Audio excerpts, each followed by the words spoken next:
Welcome to Quiet Chronicles. Hercules is often remembered first as a figure of impossible strength, the man with the lion skin, the club, and the hands that could close around monsters. Yet the old stories never made strength simple. They gave him a divine father and a mortal mother, a cradle watched by danger, a life marked by service, guilt, wandering, and tasks that carried him from Greek hillsides to the edges of the world. Before we begin, a gentle thank you for being here. If Quiet Chronicles has become part of your evenings, mornings, or quiet hours, a like and subscription helps these long-form history and documentary stories continue to reach the people who enjoy them. And if you would like to share where you are listening from, it is always a pleasure to see how far these stories travel. You are also welcome to leave a person, myth, empire, battle, story, or era you would like covered in a future video. This telling follows Hercules as inherited tradition, not as a modern biography, but as one of the great mythic lives carried through Greek memory, Roman worship, and later art. It begins in Thebes with Zeus, Alcmene, Hera, and a child born under a dangerous sky. Chapter 1. The Child of Zeus and the House of Thebes. The story of Hercules begins in Thebes, but it does not begin simply. In the old Greek tradition, a hero's birth was rarely a private matter. Families carried old crimes, cities carried divine favors and punishments, and royal houses were never only households. There were knots of marriage, inheritance, exile, and oath. Thebes itself was a city of difficult memory, founded in myth by Cadmus, haunted by serpents, marked by the strange authority of gods who entered human lives without asking permission. Into that world came the child later called Heracles by the Greeks and Hercules by the Romans, a child whose strength would seem almost natural only after the story had already made his birth impossible. His mother was Alcmene, remembered as a woman of noble descent, connected to the line of Perseus and married to Amphitryon. Her house was not a nameless house at the edge of the world. It belonged to the old heroic families of Greece, where ancestry mattered because ancestry decided claims, honors, marriages, and the attention of gods. Amphitryon himself was also descended from Perseus, a warrior and exile whose life had already been shaped by bloodshed and displacement before Hercules was born. The child's mortal world, then, was already crowded with inheritance. He did not come from peace. He came from a family whose names carried old splendor and old trouble. Zeus entered the story through desire and deception, as he so often does in Greek myth. While Amphitryon was away at war, Zeus came to Alcmene in the form of her husband. The tradition treats the event with the grave strangeness of myth rather than the neat explanation of ordinary history. Divine power did not arrive with fairness. It crossed the threshold of a household, took a husband's shape, and left behind a child who would never belong entirely to the mortal order. Amphitryon returned afterward, and from the two unions Alcmene bore twin sons, Heracles, child of Zeus, and Iphicles, child of Amphitryon. Even in the cradle, the household held two kinds of sonship side by side. The difference between the brothers was not only a family detail. It gave Hercules his central tension from the beginning. He was born into a mortal house, but not wholly from it. He would need food, training, shelter, kinship, and name, like any child of the heroic age. Yet his body carried something that exceeded the human measure. Greek myth often places such children under pressure, because divine blood is not simply a gift. It draws attention. It creates danger. It disturbs the balance among gods, kings, wives, and heirs. A child fathered by Zeus could not grow quietly in the corner of a house. Hera's anger came early. She was not merely a jealous wife in the small domestic sense. In the Greek imagination, she guarded marriage, legitimacy, and queenly order, and Zeus's children by mortal women stood as living insults to that order. Heracles' very existence announced a violation that could not be repaired, The child had done nothing, but myth rarely waits for guilt before assigning consequence. Hera's hostility would follow him from infancy to adulthood, from madness to labor, from earthly suffering to divine resolution. Before he was old enough to choose anything, he had already become part of a quarrel among immortals. One tradition tells that Zeus once boasted that a child of his blood, descended from Perseus, would rule over the people around Mycenae. Hera, hearing the oath, turned it against him with the careful intelligence that Greek myth often gives her. She delayed the birth of Alcmene's child and hastened the birth of Eurystheus, another descendant of Perseus. In that way, the weaker child was born first, and the stronger child came too late for the kingship promised by Zeus's words. The detail is quiet, but important. Hercules' life of service began before he could stand. A divine boast, a divine counterstroke, and the timing of birth placed him beneath a man he would later despise. This was one of the old story's most patient cruelties. Hercules had the body of the greatest hero, but not the rank that seemed to belong to it. Eurystheus, who would later command him, entered the world first and gained the advantage of law, oath, and royal precedence. Greek myth understood that power was not only strength, it was also timing, legitimacy, ritual, inheritance, and the spoken word. A man could be stronger than kings and still be bound by kings. A child could carry Zeus's blood and still lose the place Zeus had imagined for him. Alcmene's household, after the birth, must be imagined within the customs of aristocratic myth rather than the privacy of a modern family. A child of noble blood was not only loved, he was watched, named, connected to kin, and prepared for a world where lineage shaped obligation. Amphitrion's position was delicate. He had a son who was his by marriage and household, though not by blood, and another son, Iphicles, who belonged to him in the ordinary way. The old stories do not linger tenderly over nursery life, yet the arrangement itself says much. Hercules was both inside and outside his father's house, protected by it, named through it, and still marked by a parentage no human household could contain. The most famous sign came while the boys were still infants. Hera sent 2 serpents into the chamber where the children lay. The image endured because it gathers the whole beginning into one small space: the cradle, the sleeping house, the divine enemy, the helpless age of the child, and then the sudden revelation that helplessness did not quite apply to him. Iphicles cried out in terror, as a mortal child would. Heracles reached for the serpents and strangled them, one in each hand. The story does not need noise to make its meaning clear. Before speech, before training, before any labor commanded by a king, the child's nature had already shown itself. Amphitryon, in some tellings, understood from that moment that the child in his house was not ordinary. Other versions bring in seers and interpreters, because Greek households often required someone wise enough to read what strange events meant. Tiresias, the blind prophet of Thebes, is sometimes named as the one who foretold the child's future greatness. Prophecy in these traditions does not make life easier. It gives shape to what cannot be avoided.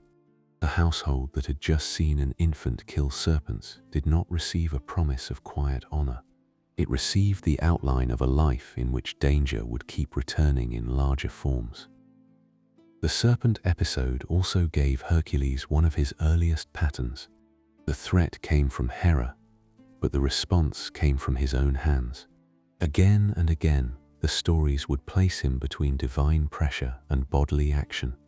Gods set conditions, kings issued commands, monsters waited in caves or marshes, and Hercules answered with force. Yet force alone never freed him from the system that produced the danger. The serpents died, but Hera remained. The child survived, but the quarrel did not end.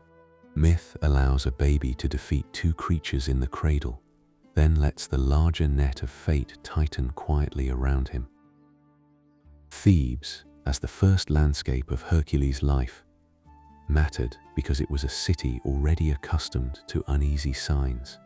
It was not Athens with its later image of civic balance, nor Sparta with its hard discipline and narrow military legend. Thebes in myth was older, darker, more tangled with prophecy and family disaster. Cadmus had sown dragon's teeth there. Oedipus would belong to its cursed royal memory. Dionysus, too, would be tied to its resistance and punishment. For Hercules to begin in Thebes placed him among stories where households could break under divine weight and where greatness often arrived with a shadow beside it. The child's name also carried a kind of irony. Heracles means something like the glory of Hera, though Hera was the goddess who opposed him. Ancient names could preserve contradictions that no explanation fully smooths away. The hero whose life was scarred by Hera's hostility bore a name that seemed to give her honor.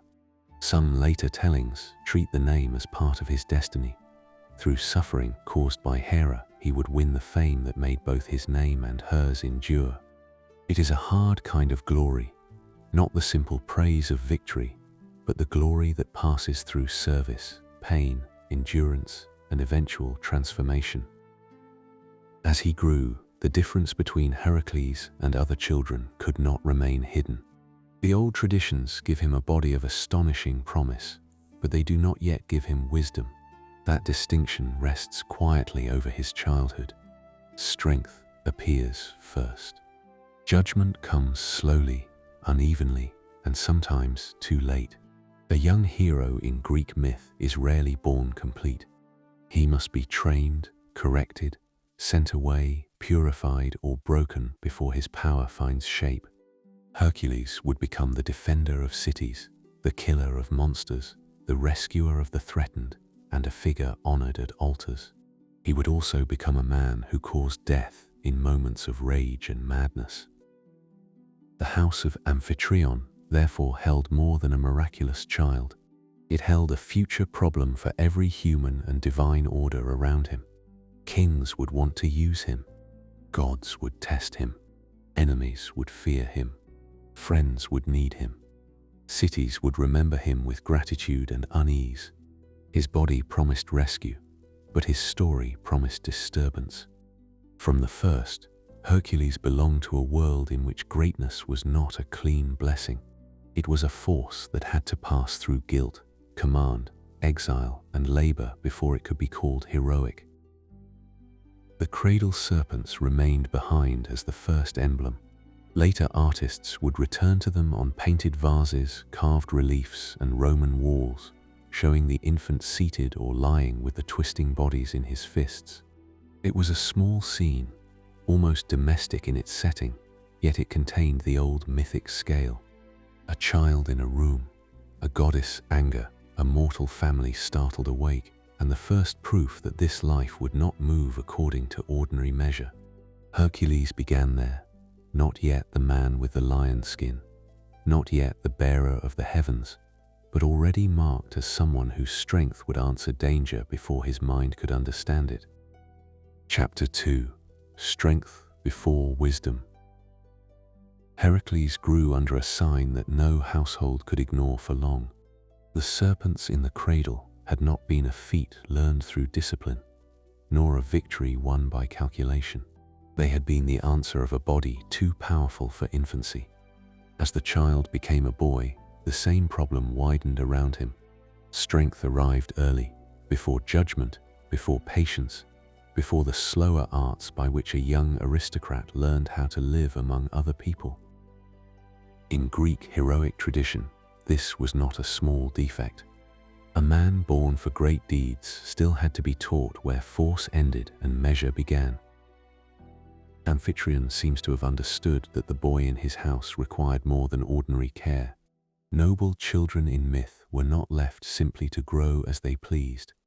They were trained into a world of horses, weapons, music, hunting, sacrifice, speech, and obedience.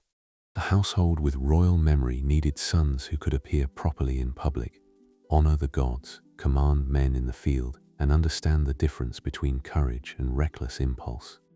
Heracles was placed among teachers, each one meant to shape some part of him. The arrangement itself is revealing, because the old stories do not treat strength as enough, even when that strength belongs to the son of Zeus. One teacher gave him the bow, another the sword, another the art of driving a chariot. In some traditions, Amphitryon taught him to handle horses, while Castor instructed him in arms, and Eurytus or Rhadamanthus appeared among those who formed his early skill.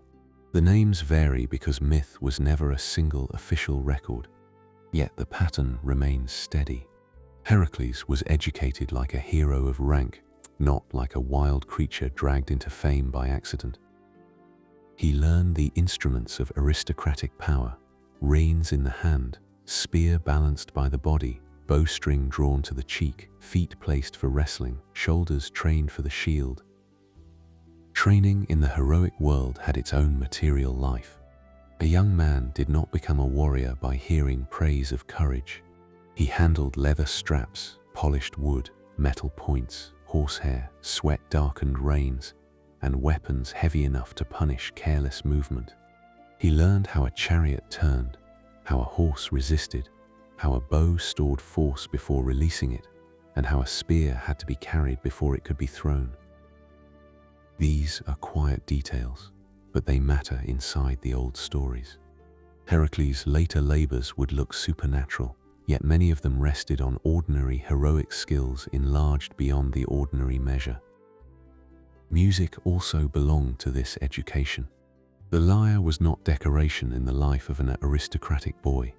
It was part of cultivated conduct linked to memory, poetry, measure, and self-command. The Greeks did not separate physical training from musical training as sharply as later ages sometimes do. A young man needed rhythm as well as force. He needed to learn how to sit, listen, repeat, and accept correction. For Heracles, this part of education proved more difficult.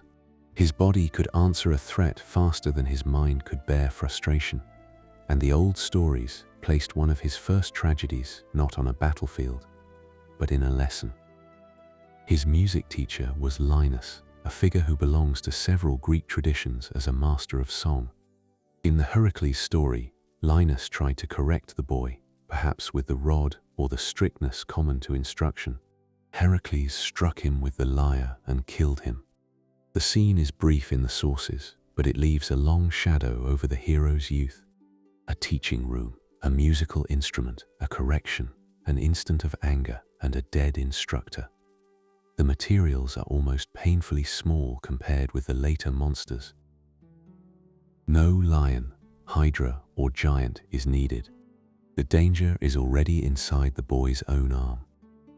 The killing of Linus shows how early the stories refused to make Heracles a simple model of heroic excellence. He was not merely brave, nor merely strong, nor merely favored. He was dangerous before he was useful. His strength answered insult as if insult were a beast. What might have been discipline in another child became death when it passed through his hands. The lyre, meant to teach balance and ordered sound, became the object of violence. Greek myth often works this way, setting symbolic weight inside a small act until the whole future seems to gather there. Amphitryon responded by sending him away from the house and into the countryside. This was not simply banishment in the harsh sense, but it was a removal. A boy whose strength could not yet live safely inside the rooms of instruction was better placed among cattle, hills, weather, and labor. Herding was a practical duty, and in myth it was also a form of rough education. Cattle meant wealth, sacrifice, dowry, theft, raiding, and status. To guard them was to learn vigilance over living property, to walk distances, to sleep away from the central house, and to measure time by grazing, watering, and return. The young Heracles in the fields belongs to a quieter part of his formation. Away from the instruments of cultivated training, he entered a world of dust, hides, horns, dogs, slopes, and long daylight. Such a life did not tame him completely, but it gave his strength a larger space. A boy could wrestle, climb, hunt, and endure heat without breaking a tutor's body in a room. The countryside also connected him to one of the oldest layers of heroic life. Before kings made decrees and palaces held feasts, wealth stood in herds, and a strong man proved himself by guarding what could walk away or be stolen. There are traditions that say he grew to extraordinary size and power while still young. Ancient writers sometimes gave heroes physical descriptions that carried moral expectation as much as bodily fact.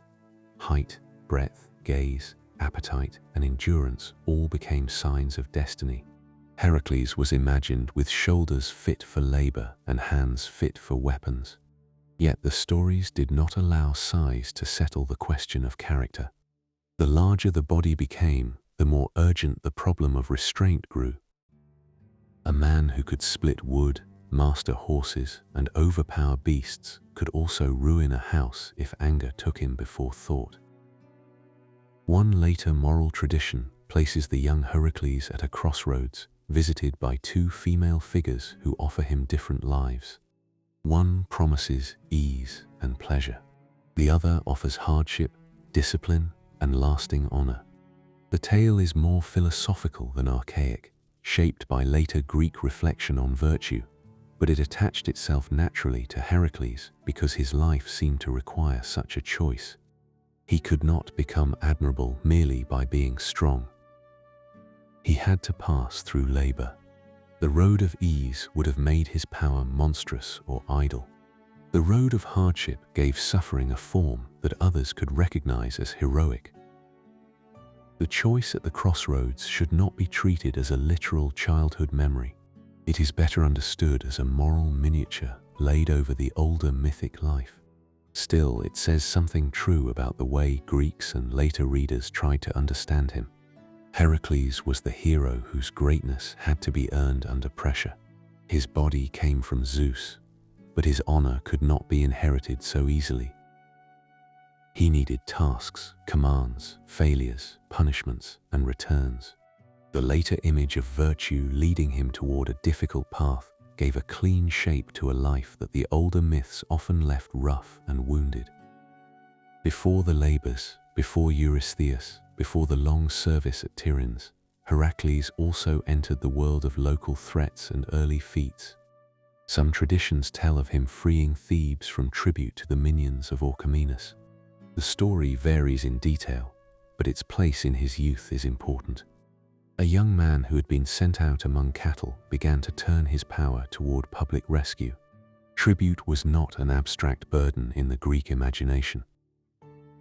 It meant goods counted out, cattle or treasure removed, political humiliation renewed at intervals, and the memory of defeat made visible in payment. In that Theban tradition, Heracles encountered envoys who came to collect what the city owed. Instead of accepting the old humiliation, he mutilated or disgraced them and sent them back, forcing conflict into the open. The episode is harsher than the later cultivated image of the noble hero, but it belongs to the same pattern.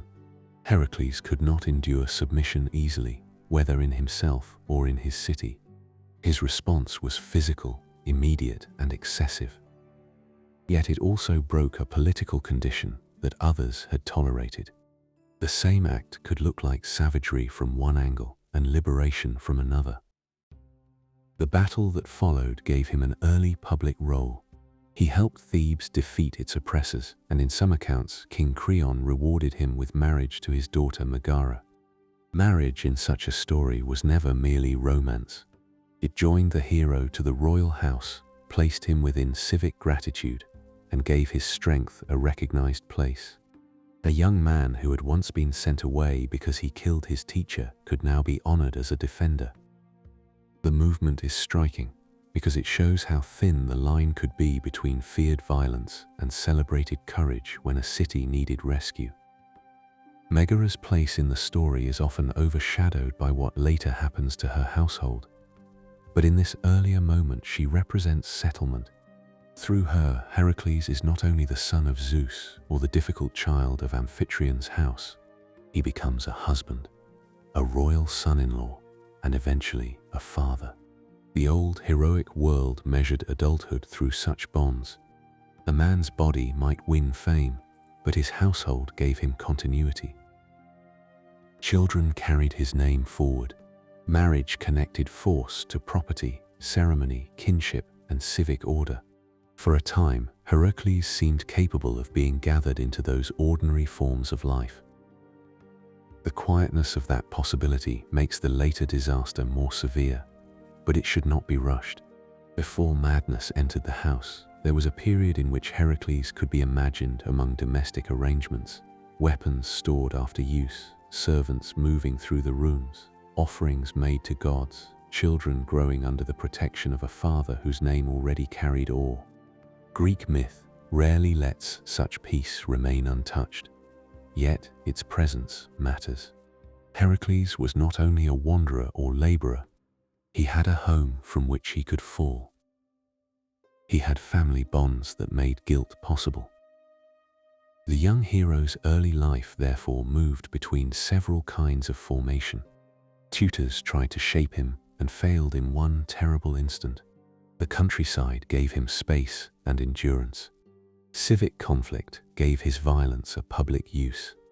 Marriage offered him a place inside the human order. Each stage taught something, but none of them solved him.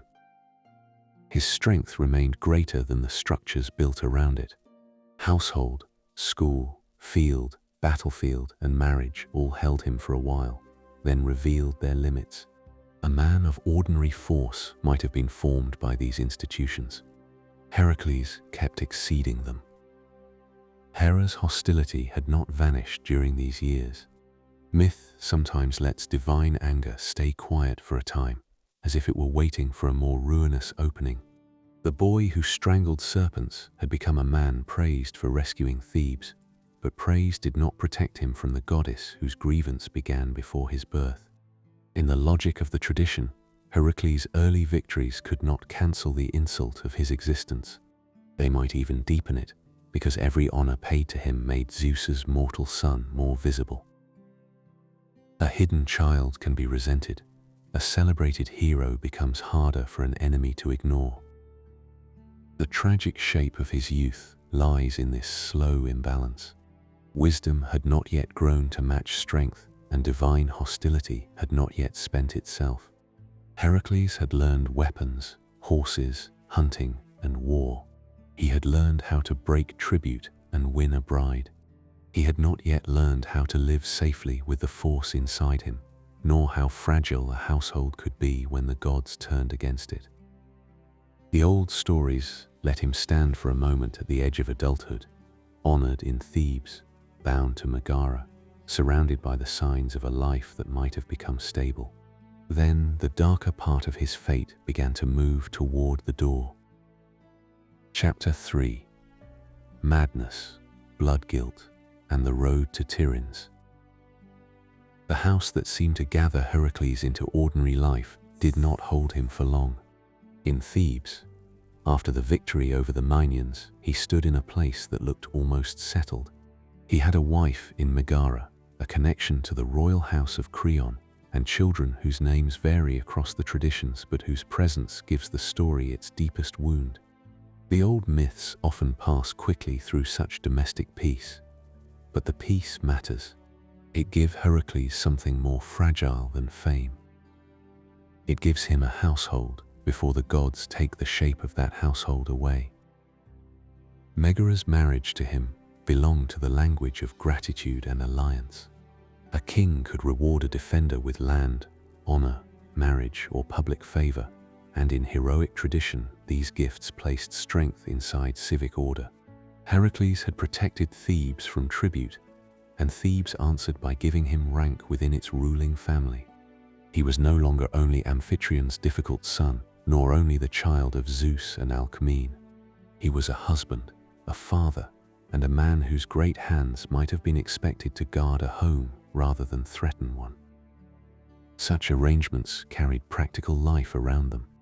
A royal or noble household required offerings to the gods, servants or dependents, storage of grain and oil, care for weapons, management of animals, and public obligations to kin. Children were not raised apart from the memory of lineage. They belonged to houses, names, and future alliances. Heracles' sons would have been understood as heirs to a dangerous splendor, connected to Zeus through their father and to Thebes through Megara. In a quieter myth, this might have been the beginning of a dynasty. In this story, it becomes the ground on which guilt will stand. Hera's anger entered that house not as an army or visible monster, but as madness. Greek myth often treats madness as something more than a private illness. It may descend from a god, pass through a family, or fall like a dark command upon the mind. The language varies among poets and later writers, yet the pattern remains clear. Heracles, who had defeated visible dangers with his body, was struck by a danger that turned his own strength against what he loved. No cave, marsh, lion, or serpent was needed. The enemy used the hero himself. The killing of Megara and the children is one of the hardest parts of the Heracles tradition, and the old stories do not all handle it in the same order. Some place it before the labors, making it the cause of his service to Eurystheus. Others, especially in certain dramatic traditions, shift parts of the family tragedy into a different sequence. For this telling, the older shape is followed. The madness comes first, the blood guilt follows, and the labors become a long road of purification.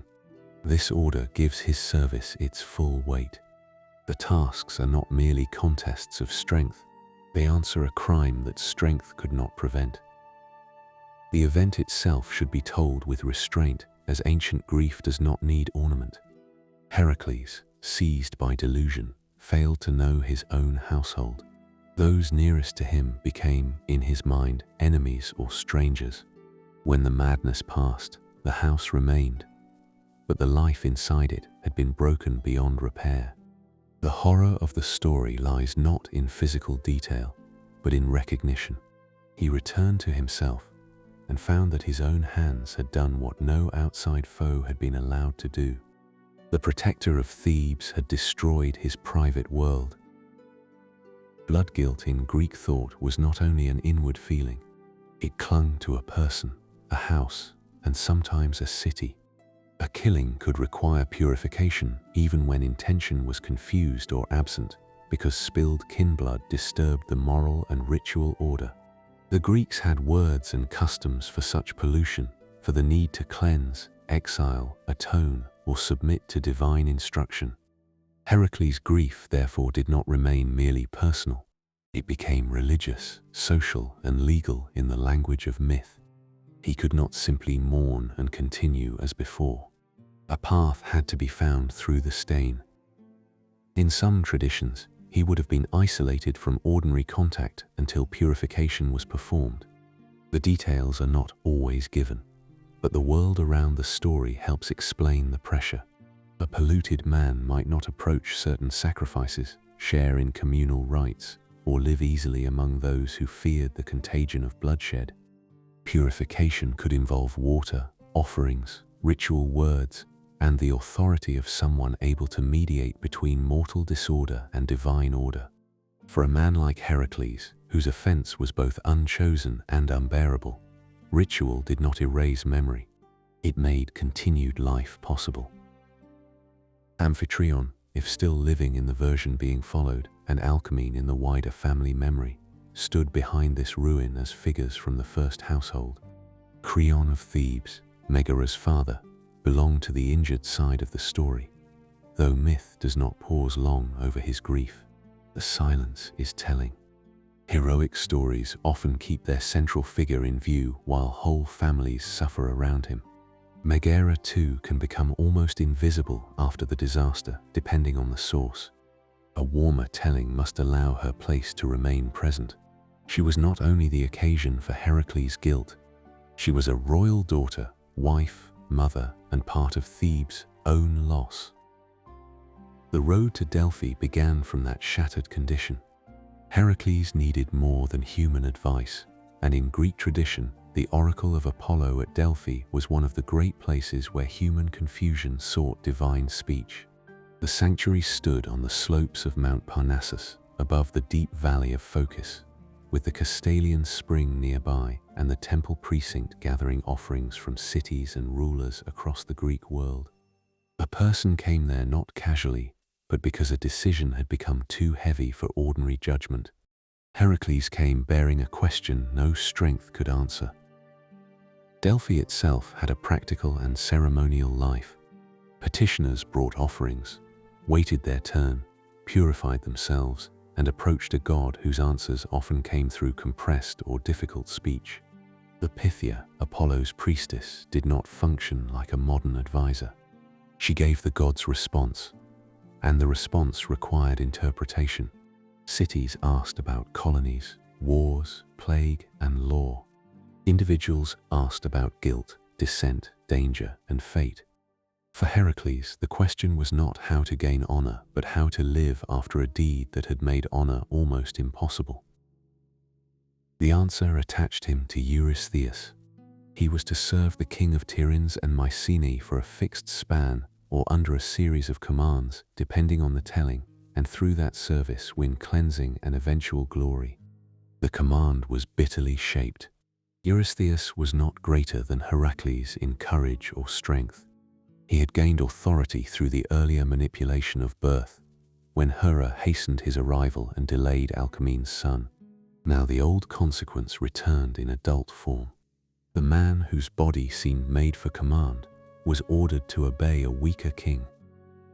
Tiryns, where Eurystheus is often placed, carried a different feeling from Thebes. Its walls, later called Cyclopean because the stones seemed too massive for ordinary hands, belonged to the memory of old Mycenaean power. Even in ruins, such places held the image of fortified authority. Gates, storerooms, courts, and enclosed spaces where kings received envoys and measured rank. To arrive there as a servant rather than a conqueror marked a deliberate lowering of Heracles' position. He had saved a city, married into royalty, and proved himself in battle. At Tiryns, he would wait for orders. Eurystheus should not be made into a theatrical villain. The tradition often presents him as fearful, petty, and dependent on Hera's design, but his role is more interesting when kept calm. He represents authority without greatness, kingship supported by timing, oath, and divine politics rather than personal excellence. His commands place Heracles inside a structure where power and worth do not match. Such mismatches were familiar to ancient societies. A stronger man could serve a weaker lord. A better warrior could obey a lesser king. Law and hierarchy did not always follow the shape of the body. The first meeting between the two men, whether imagined at Tiryns or in the larger Mycenaean sphere, must have carried that imbalance. Heracles came as a polluted hero seeking release. Eurystheus sat within the advantage of kingship, protected by walls, heralds, servants, and the authority of a throne. The distance between them was not measured only by character. It was measured by place. One man exposed by guilt, the other enclosed by office. The labors would unfold from that distance, each command sending Heracles out from the king's secured world into landscapes where royal fear could be answered by another man's risk. The number and order of the labors were shaped over time. Later tradition settled on 12, though some older arrangements speak differently or explain how two tasks were disqualified and replaced. The killing of the Hydra, in one account, did not count because Iolaus assisted him. The cleansing of Augeas stables was rejected because payment had been promised. These details give the tradition a strangely administrative texture. Even heroic purification could be argued over, counted, denied, and extended. Heracles' suffering entered not only caves and wilderness, but also the logic of rules. Before the first labor began, the story had already changed its scale. The early danger of strength without wisdom had become blood guilt. Domestic life had become exile into service. Hera's anger had moved from serpents to madness, from attack upon the child to corruption of the man's own perception. Apollo's oracle had not removed the burden, but gave it form. Eurystheus' kingship, born from an old divine maneuver, now became the instrument through which Heracles would be commanded. The hero's life narrowed into obedience, yet the road opened outward across the known and imagined world. Iolaus begins to appear near this part of the story as one of the important companions of Heracles. He was usually understood as his nephew, the son of Iphicles, and his presence gives the great hero a human helper rather than leaving him entirely alone. Companions in heroic myth matter because they show the scale of a task in ordinary terms. Iolaus could drive the chariot, stand nearby, assist at a dangerous moment, and carry memory back into the human community. Heracles may have been the son of Zeus, but the labors did not unfold in an empty world. Kin, servants, guides, priests, and local rulers stood along their edges. The weapons and signs of Heracles were also beginning to gather around him. The club, sometimes imagined as cut from wild olive or another hard wood, suited him better than refined arms because it belonged to direct force. The bow carried a different meaning, especially after the Hydra's venom later touched his arrows. The lion skin had not yet been won, but the tradition already moves toward that image. Greek heroes were known by objects as much as by names. Achilles by his armor, Odysseus by his bow and craft, Heracles by club, hide, and impossible endurance. His visual identity would be made by labor, not by birth. The road to Tiryns, therefore, marks one of the great turns in the mythic life. Heracles did not go there as a young champion seeking adventure.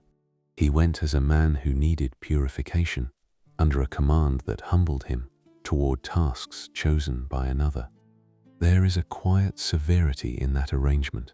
The hero's strength would be used, but not on his own terms. His fame would grow, but under the shadow of guilt. His victories would rescue lands, kill monsters, and clear old dangers from the earth, yet none of them would restore the house in Thebes. The past would travel with him. At the edge of the first labor, Heracles stands changed from the figure of the previous chapter.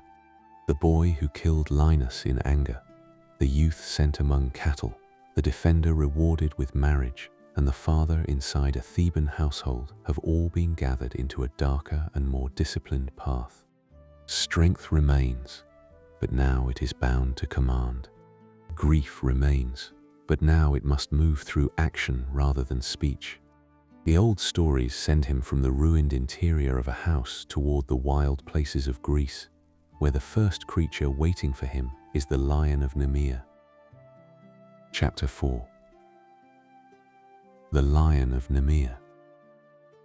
The first labor sent Heracles away from the court of Eurystheus and into the countryside of Nemea. The place belonged to the northeastern Peloponnese, not far from the old routes that connected Argos, Corinth, Mycenae, and the smaller settlements scattered among hills and valleys. In myth, Nemea was not simply a point on a map. It was a region where cultivated land met rough ground, where farmers, shepherds, travelers, and animals depended on the safety of paths, wells, folds, and fields.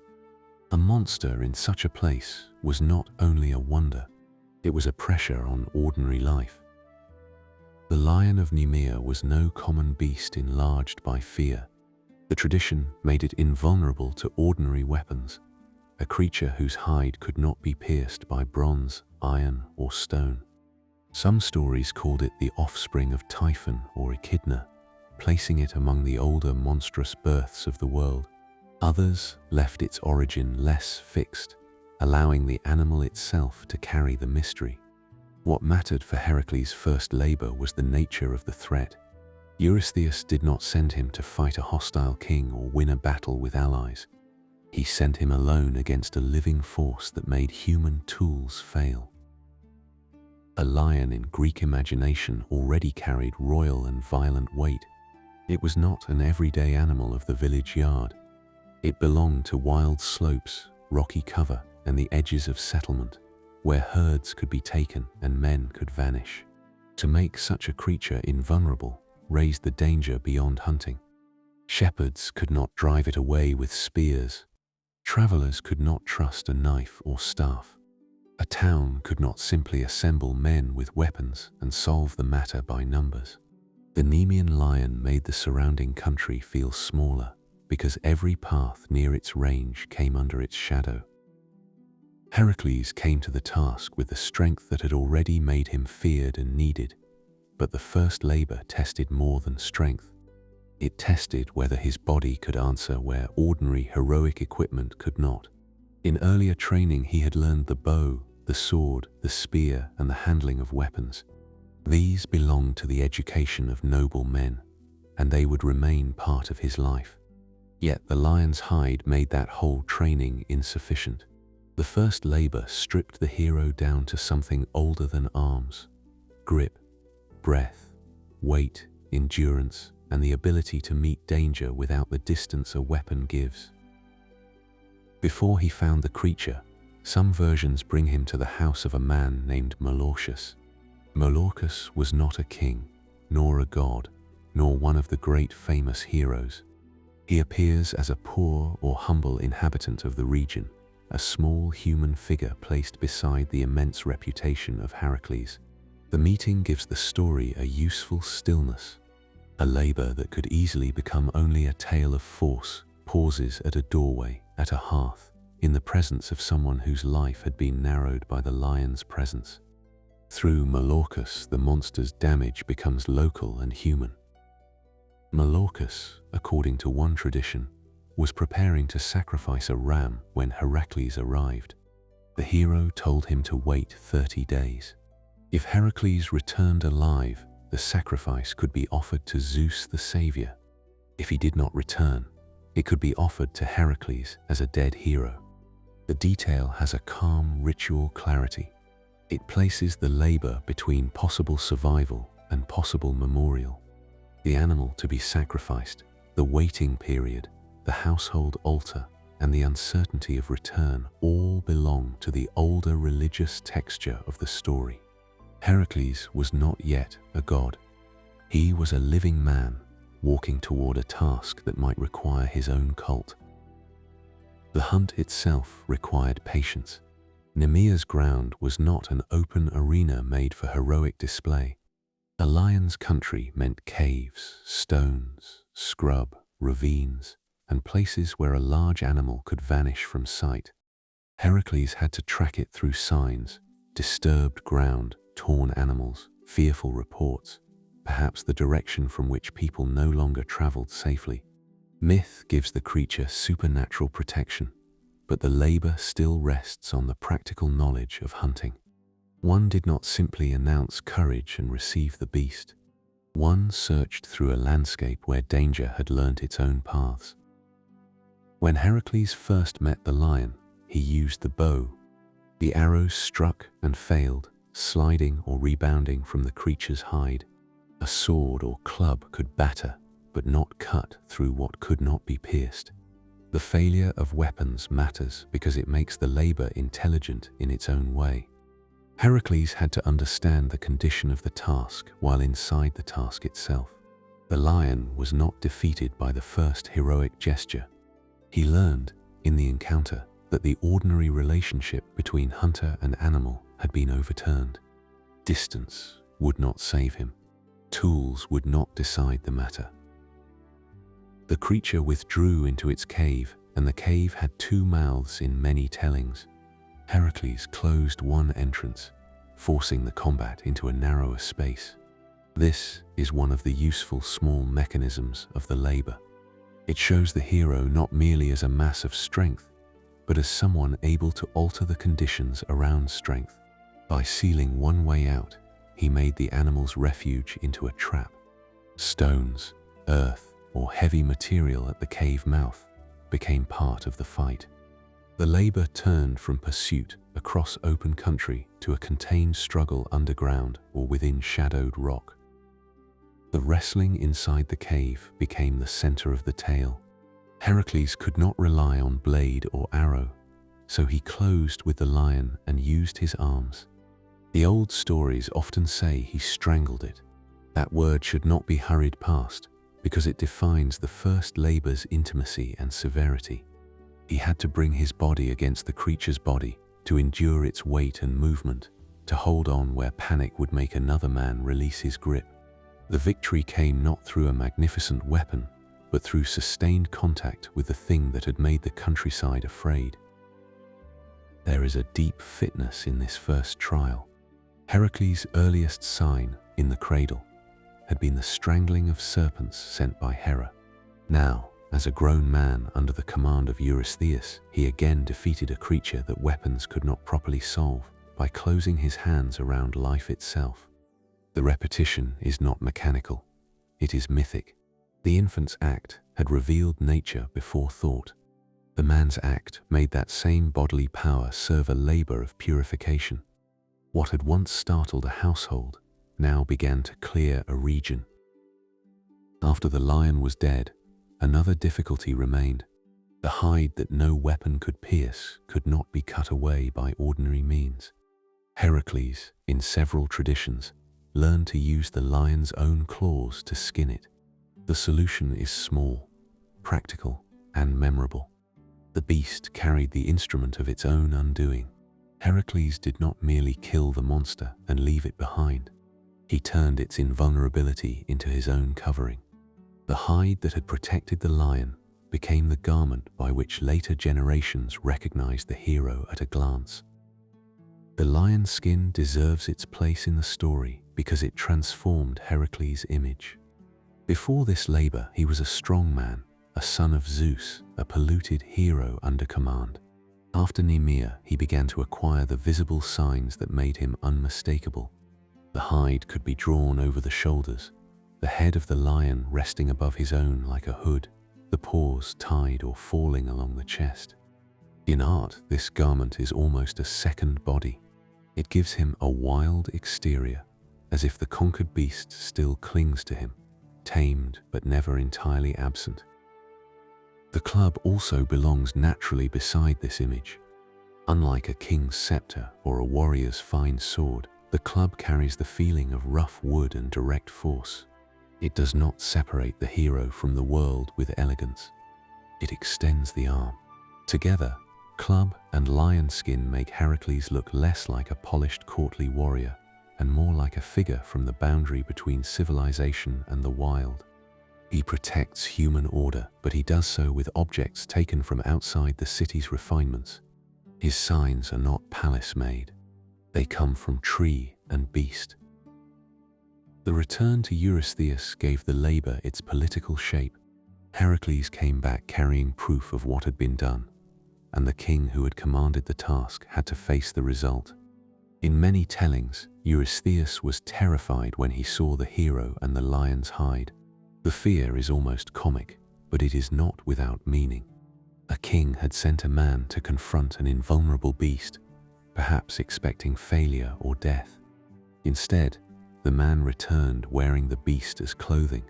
The command had been obeyed, but obedience had made Heracles more formidable.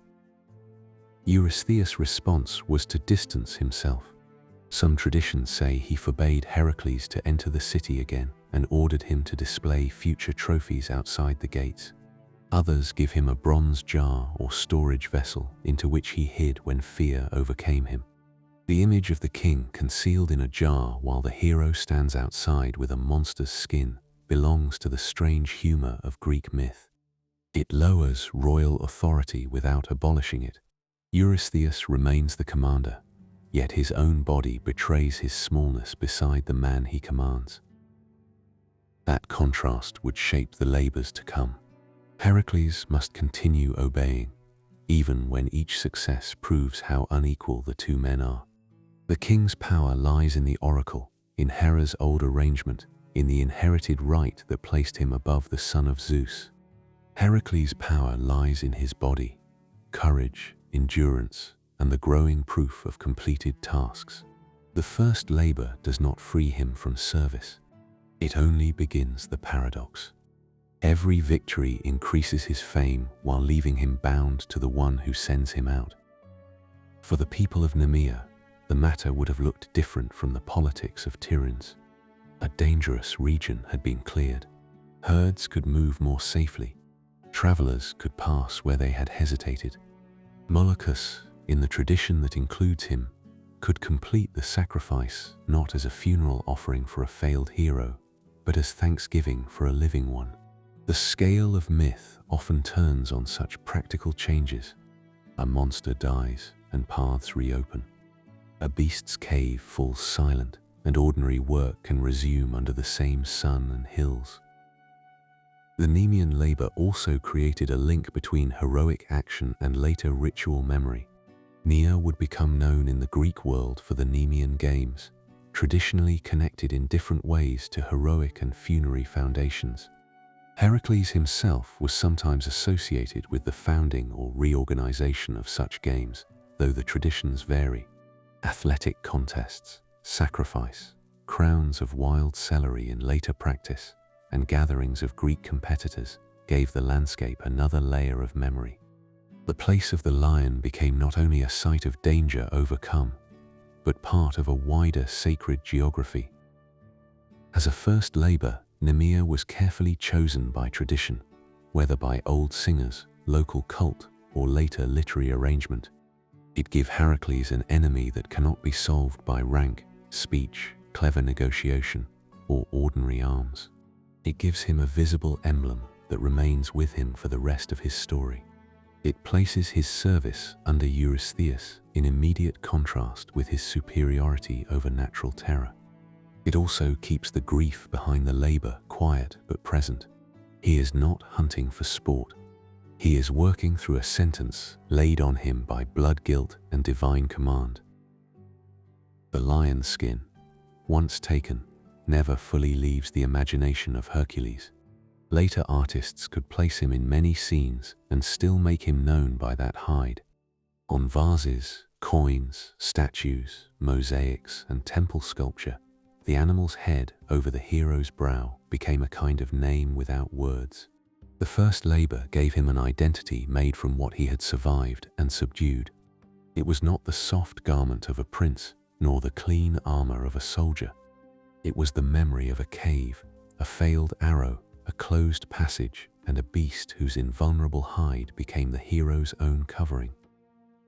With Nemea behind him, Heracles had completed the first command, but the road of service had only opened. Eurystheus could be frightened, but not satisfied. Hera's design had not spent itself. The purification of the hero would require more than one cleared countryside and one conquered beast. From the dry strength of the lion's cave, the tradition turns next toward water, marshland, many heads, poison, sacred animals, and capture. The first labor had taught Heracles that some dangers could only be met by closing with them. The next would show that some dangers multiplied when struck. Chapter 5. The Hydra, the Hind, and the Boar. The second labor carried Heracles from the dry cave of Nemea toward the wet country of Lerna. In the old imagination, Lerna was a place of springs, marshes, and hidden depth, lying in the Argolid where water gathered in pools and channels before finding its way through the land. It was also a secret and uneasy place, associated with entrances to the underworld in some traditions, and with rites older than many heroic tales. A lion could rule a hillside by force. The Hydra belonged to something more secretive, a danger rising from mud, water, and the boundary between the visible earth and what lay beneath it. The Hydra was not merely a serpent enlarged into terror. It was a many-headed creature, often said to be another offspring of Typhon and Echidna, part of that older family of monsters whose bodies seemed to remember a world before the Olympian gods had fully ordered it.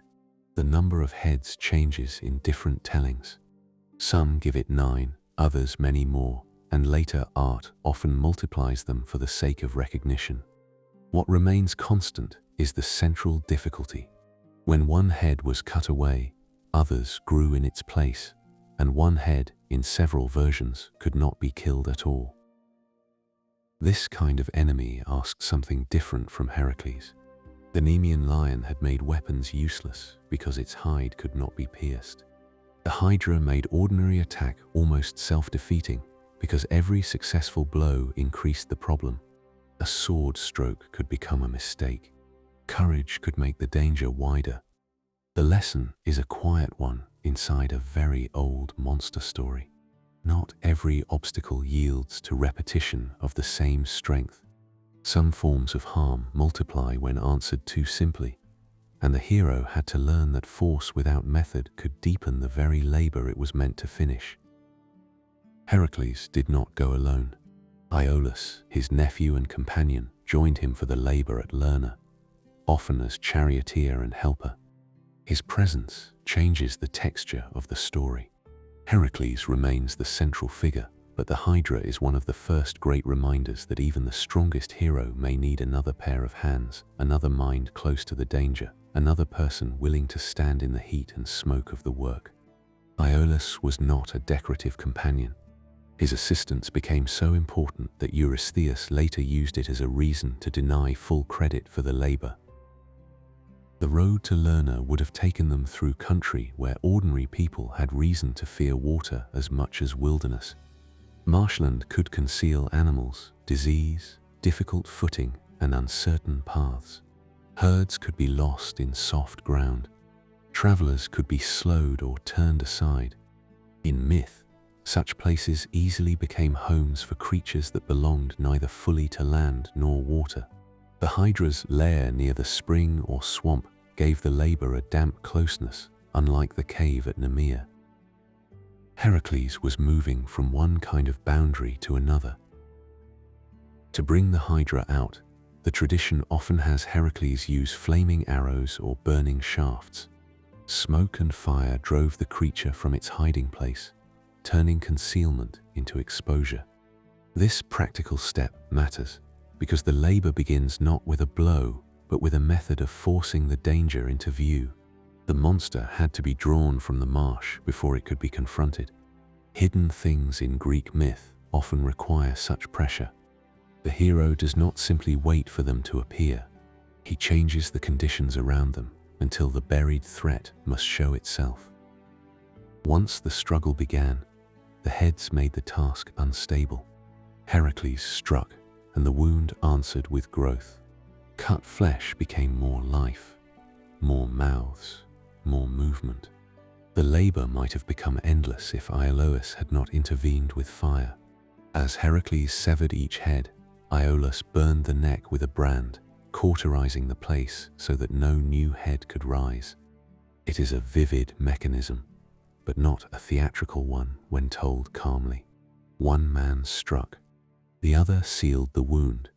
Bronze, strength, flame, timing, and cooperation worked together where strength alone had failed. Hera, unwilling to leave even this labor untouched, sent a crab against Heracles in some tellings. The creature bit or troubled his foot while he fought the Hydra. The detail is small beside the many-headed serpent, yet it belongs to Hera's pattern. Not always replacing the central danger, but adding irritation, pain, and complication at the worst possible moment. Heracles crushed the crab, and Hera later placed it among the stars as Cancer, according to a later celestial tradition. Even the smaller enemies of Hercules could be given memory in the sky when touched by divine favor. The immortal head required special treatment. Heracles cut it away and buried it under a heavy stone, often beside the road. The image has the gravity of old mythic containment. The head was not destroyed in the ordinary sense. It was pressed down, sealed, forced beneath weight. Greek stories often understand some dangers as things that cannot simply be erased. They must be bounded, buried, chained, or watched. The stone over the Hydra's immortal head belongs to that older grammar of restraint. Victory means the threat no longer moves freely through the world. After the creature was subdued, Heracles dipped his arrows in its venom. The act gave him a weapon of terrible future consequence. The poison of the Hydra would travel far beyond Lerna, clinging to shafts that later killed enemies and wounded friends. It would be involved in the death of the centaur Nessus, the suffering of Philoctetes in later heroic tradition, and the final agony that led Heracles to his pyre. This is one of the quiet cruelties of the myth. A labor completed for purification furnished the means by which more suffering entered the story. Eurystheus refused to count the Hydra as a proper labor because Iolaus had helped.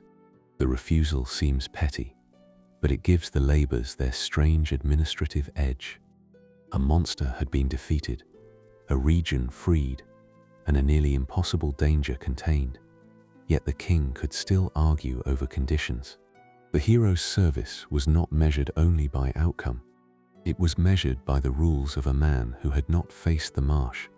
Heracles' obedience, already bitter, became more difficult because success itself could be disputed from a place of safety. The next labor moved away from monsters and into sacred pursuit. Eurystheus ordered Heracles to capture the Ceryneian hind, an animal associated with Artemis. It was no ordinary deer.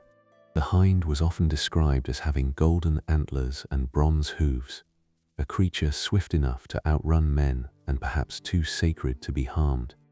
The command was therefore different from the killing of the lion or Hydra. Heracles had to capture without destroying. He had to bring back proof of mastery while avoiding offense against a goddess whose creatures were not to be treated like common prey. The pursuit of the hind lasted a full year in many tellings. That length changes the rhythm of the labor. Instead of a cave, marsh, or single combat, there is distance, patience, and weather. Heracles followed the animal through Arcadia and beyond, sometimes as far as the land of the Hyperboreans in later expansions of the story. The labor became a long discipline of restraint. A careless arrow could end the chase too quickly and anger Artemis. A moment of impatience could spoil the command. The strongest man in the world had to keep moving at the pace of an animal he was not allowed to kill. A year-long pursuit carries human-scale details that the old summary often hides. It means worn sandals or hardened feet, changing seasons, rivers crossed, hills climbed, nights spent away from cities, and the careful reading of tracks where the ground allowed them. It means hunger managed on the road, weapons carried without immediate use, and the loneliness of following a creature that always remains just beyond possession. Heracles, so often remembered for sudden force, is here made into a figure of endurance. The labor teaches waiting through motion. At last, Heracles captured the hind, sometimes by wounding it lightly with an arrow between bone and sinew, sometimes by catching it as it crossed a stream, and sometimes by seizing it without lasting injury. The variations all preserve the important condition: the animal must live. On the return journey, Artemis and Apollo confronted him in several versions, angry that he had laid hands on sacred property. Heracles explained that he acted under compulsion, serving Eurystheus as part of his punishment. The defense is important. He does not boast before the gods. He places the command, the guilt, and the labor before them. Artemis allowed him to continue, provided the hind would be released after being shown to Eurystheus. This arrangement made the labor almost ceremonial. The animal was not a trophy to be possessed forever. It was proof carried briefly through human authority before returning to divine freedom. Eurystheus desired the impossible animal, but the goddess' claim remained stronger than his. Heracles stood between them, holding for a moment what no mortal king could truly own. The labor ends not with a corpse or hide, but with release. The Erymanthian boar brought Heracles back into rougher country. Mount Erymanthus, associated with Arcadia and the northwestern Peloponnese, belonged to a landscape of wooded slopes, winter cold, and hard travel. The boar was a destructive creature, dangerous to fields, men, and animals. But it was not invulnerable like the lion or regenerative like the Hydra. Its danger lay in wild force, speed, tusks, and the damage a great animal could do when it broke into cultivated life. Eurystheus ordered Heracles to bring it back alive, which made the labor again a matter of capture rather than killing. On the way to the boar, Heracles encountered the centaur Pholus in a well-known tradition.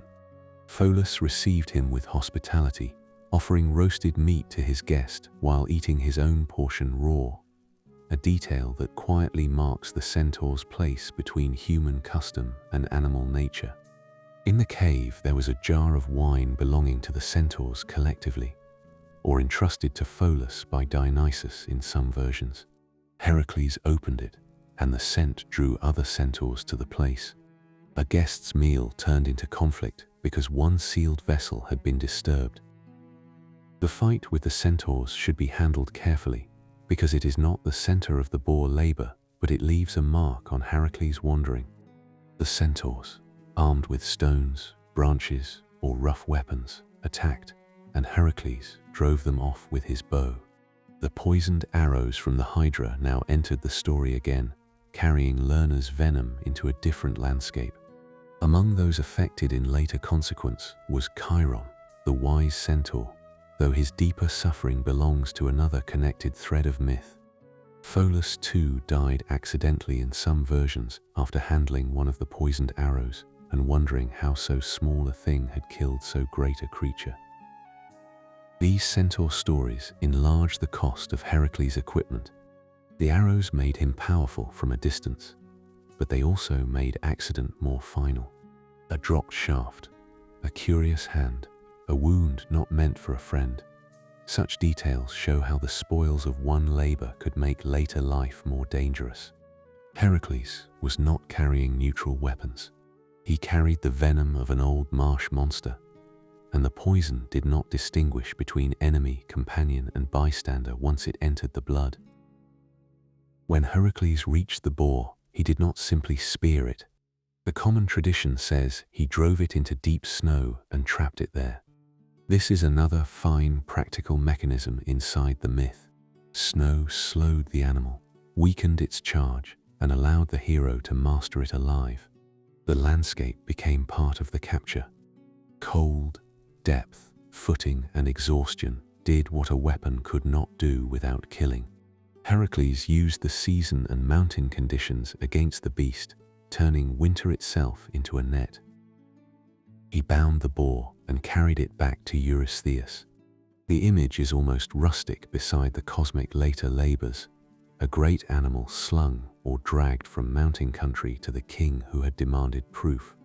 Yet the return again produced fear. Eurystheus, seeing the living boar hid in his bronze jar in several tellings, unable to face the result of his own command. The comedy is gentle but persistent. The king asks for living danger, and when it arrives alive, he retreats into containment. Heracles brings back the wild thing. Eurystheus seeks safety in metal. Together, these three labors broaden the meaning of Heracles' service. The Hydra required cooperation, technique, and the use of fire. The Hind required patience, restraint, and respect for divine ownership. The boar required endurance, mountain craft, and capture through landscape rather than slaughter. None can be reduced to simple strength. They show a hero slowly learning that the world contains different kinds of difficulty, each with its own method. Marsh, sacred animal, and winter mountain each demanded a different answer from the same man. The guilt that sent him to Eurystheus remained beneath all of this movement. Lerna's poison, Artemis's hind, and the Erymanthian snow were not adventures chosen for glory. They were stations on a road of service laid over an inner wound. Heracles obeyed, argued when confronted by gods, accepted disputed credit, and returned again to the weaker king whose fear never released him. The labors were beginning to cleanse the outer world of dangers, but the older loss in Thebes could not be undone by any number of captured beasts or conquered monsters. By the time the boar had been delivered, the pattern of the labors had become clear enough to feel almost ritual. Eurystheus commanded from shelter. Heracles crossed into dangerous country. A creature or impossible object was subdued, brought back, counted, questioned, or displayed. Yet within that pattern, the stories kept changing the kind of work required. A cave gave way to marsh. Marsh gave way to a year of pursuit. Pursuit gave way to mountain snow and a living capture. The service continued, and with it the world of Heracles widened from local terror towards stranger and more distant tasks. Chapter 6. Stables, Birds, Bulls, and Mares.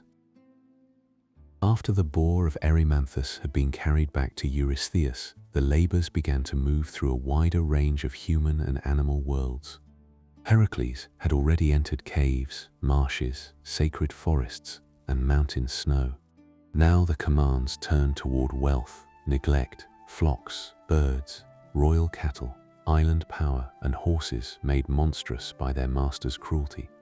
These tasks look more varied than the earlier ones, and that variety matters. The hero was not being sent through one repeated pattern of combat. He was being made to answer disorder wherever myth placed it. In a king's stable yard, in a haunted lake, on a distant island, and among the feeding troughs of a Thracian ruler. The first of these commands led him to Elis in the western Peloponnese, where King Ogyges was famous for immense herds. Cattle wealth in the ancient imagination was not a decorative sign of prosperity. Herds gave meat, hides, milk, traction, sacrificial animals, bride wealth, status, and political weight. A king with many cattle possessed moving wealth that required land, water, servants, pens, drovers, and careful accounting. Ogyges' herds were sometimes said to be a gift from the sun god Helios, which gave their abundance a brightness beyond ordinary royal fortune. Their number was not only large, it was almost mythically excessive. With such abundance came accumulation. The stables of Ogyges had not been cleaned for many years, and the task given to Heracles was not to kill a beast or capture one, but to remove what had been left to gather through neglect. The labor is unusual because it turns heroic purification into sanitation, engineering, and bargaining. There is no invulnerable hide, no many-headed serpent, no sacred animal to pursue. There is instead a royal estate whose own wealth has created a kind of burden. The cattle that proved Argius' greatness had filled his land with a problem ordinary labor could no longer easily solve.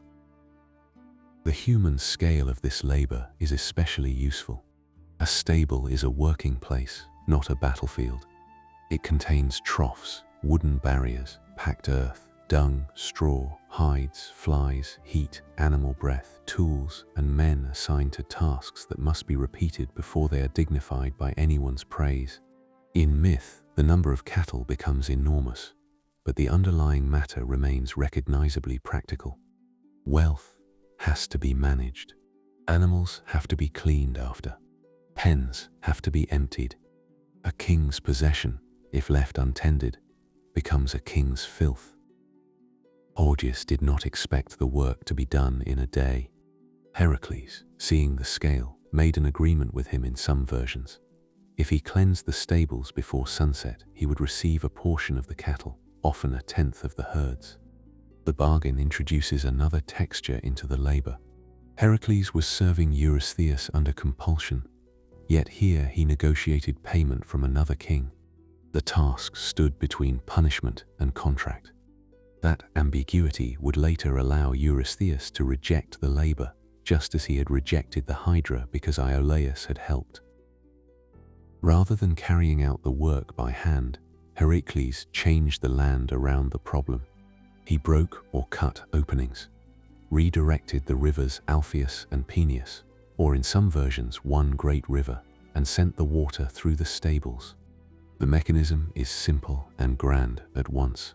He did not remove the filth basket by basket. He brought moving water to bear on years of accumulation. River current, channel, slope, and force became the tools of cleansing. The labor depended on strength, but also on sight, the ability to read how water could be made to travel. The image of the rivers passing through the stables gives the story a different kind of purity from the earlier labors. The Hydra had been burned and buried. The lion had been strangled and skinned. The boar had been trapped in snow. Alba stables were washed. This is a quieter form of heroism, almost agricultural or civic. A blocked and filthy place is opened, and water does what human hands could not do quickly enough. Heracles appears not merely as destroyer of monsters, but as someone able to make the physical world perform a necessary act. Ogus refused the payment after the work was done, or denied that such a bargain had been made.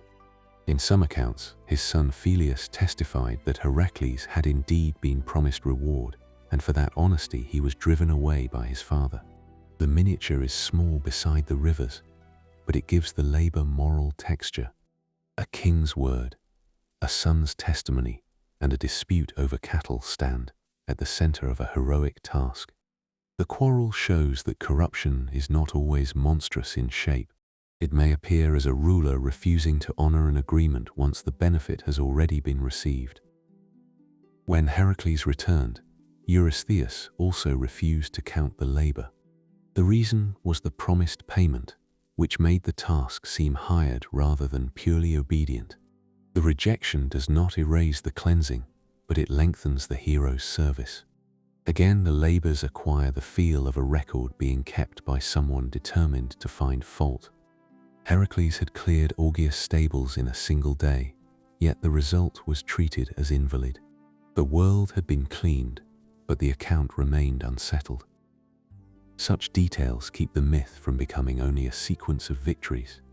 They show how power can make even success insufficient. The next command took Heracles toward Lake Stymphalus in Arcadia, a place remembered for troublesome waters and difficult ground. There the Stymphalian birds had gathered, creatures often described with bronze beaks, metallic feathers, or sharp missiles of their own plumage. They damaged crops, threatened people, and filled the area with danger from the air rather than from cave, marsh, or stable.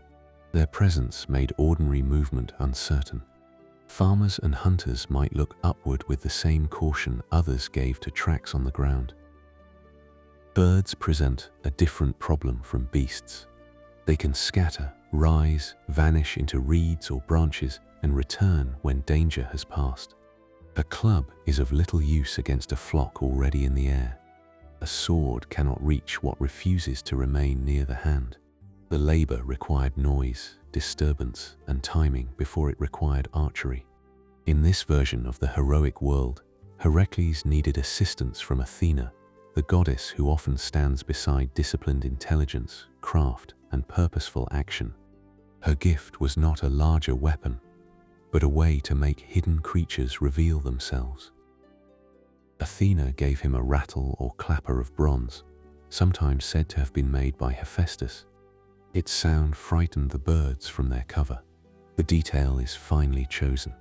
Bronze, the metal of weapons and armor, becomes an instrument of alarm. Heracles shook or sounded it near the lake, and the birds rose from the reeds or trees into the open sky. Only then could his bow do its work. As at Lerna, the first step was exposure.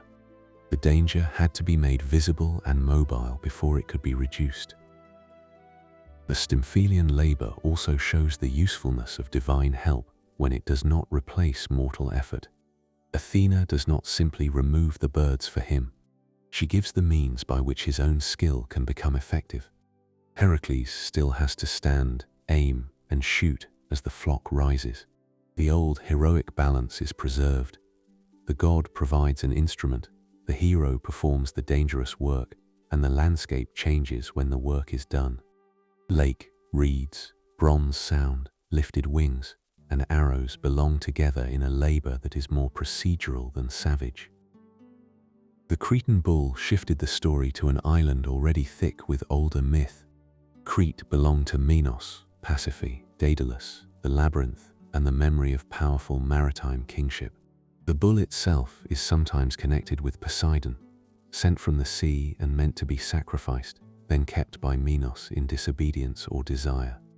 From that failure came other Cretan troubles in related traditions.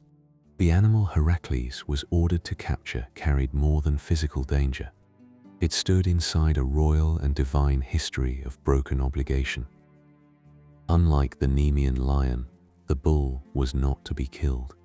Heracles had to seize it alive and bring it across the sea. That requirement made the labor practical in a different way. A great bull is not merely strong, it is heavy, unpredictable, and difficult to bind without injury. Horns, neck, shoulders, hooves, and sudden movement all create danger at close range. To capture such an animal required approach, grip, balance, rope or restraint, and the ability to endure the force of a body bred for charge. Heracles' strength again had to be governed by control. Minos, depending on the version, either allowed Heracles to attempt the capture or refused direct responsibility for assisting him. The hero subdued the bull and carried or drove it away from Crete. The crossing back to the mainland gives the labor its own quiet strangeness. A wild divine animal removed from an island and transported over water to satisfy a command from Eurystheus. When it reached the Peloponnese, the king again had what he had asked for and again did not truly know what to do with it. Living proof of a labor could be more troublesome than a dead trophy. In some traditions, Eurystheus dedicated the bull to Hera, but the goddess refused it because it came from Heracles. The animal was then released and wandered, later becoming associated with the Marathonian bull eventually overcome by Theseus. This passing of danger from one heroic cycle into another is one of the ways Greek myth binds its stories together. A creature captured for one king may become a trial for another hero in another region. Heracles does not always end disorder forever. At times he moves it, displays it, or drives it into the next layer of tradition. The mares of Diomedes brought the labors northward into Thrace, a region the Greeks often imagined as fierce, distant, and associated with powerful horses, rough kings, and hard customs. Diomedes, king of the Bistones and son of Ares in some accounts, owned mares that fed on human flesh. The detail is severe, but it should be handled plainly rather than dwelt upon. Horses, normally signs of aristocratic prestige, war, speed, and wealth, had been turned into instruments of royal brutality. Their stable was not merely a place for animals, it was part of a ruler's violence. To take the mares, Heracles came with companions in several versions, among them Abderus, a young follower or beloved companion whose death gives the labor its grief. The seizure of the horses required more than entering a pasture. Diomedes' men resisted, and the animals themselves were dangerous to approach. Their feeding had made them monstrous, but they remained horses, creatures of strength, fear, reins, teeth, hooves, and herd instinct. Capturing them meant mastering both royal opposition and animal disorder shaped by human cruelty. The story often says Heracles left the mares in the care of Abderus while he fought Diomedes and his people. During that time, the mares killed Abderus. The episode is brief but heavy. It shows once more that Heracles' labors could cost the lives of those near him, even when the central command was fulfilled. Companionship in the heroic world was never ornamental. A helper might drive a chariot, hold animals, guard a captured prize, or wait at the edge of combat, and that practical role could become fatal in a moment of misjudged danger. Heracles defeated Diomedes and, in some versions, fed the king to his own mares, after which the animals became manageable. The point of the tradition is not gore, but reversal. A cruel ruler is made subject to the violence he had maintained. The horses, shaped by his practices, are quieted when the source of their monstrous feeding is turned back upon him. Ancient stories often use such reversals to make moral order visible without long explanation. The stable that had belonged to Diomedes no longer works by his command. In memory of Abderus, Heracles founded the city of Abdera according to some traditions. This is one of the quieter human consequences attached to the labor. A companion's death becomes a name on the map. Founding stories often work in this way, turning grief, burial, honor, or accident into place. A city could carry the memory of someone who otherwise might have disappeared beneath the fame of the greater hero. Abderus is not the center of the Hercules cycle, but the tradition preserves him by letting geography remember him. The mares were brought back to Eurystheus, and their later fate varies. Some say they were dedicated to Hera, others that they were released and destroyed by wild beasts, and still others that their line continued in some remembered form. Their arrival completes a sequence in which Heracles has dealt with domestic filth, aerial threat, island force, and corrupted royal horses. The range is striking. These are not merely 4 errands. They show disorder in different relationships between humans, animals, gods, and land. Augeas neglects wealth. The birds infest a lake. Minos bull bears the mark of failed sacrifice. Diomede's mares reveal cruelty turned into habit. Across these labors, Heracles becomes less easy to describe as only a man of strength.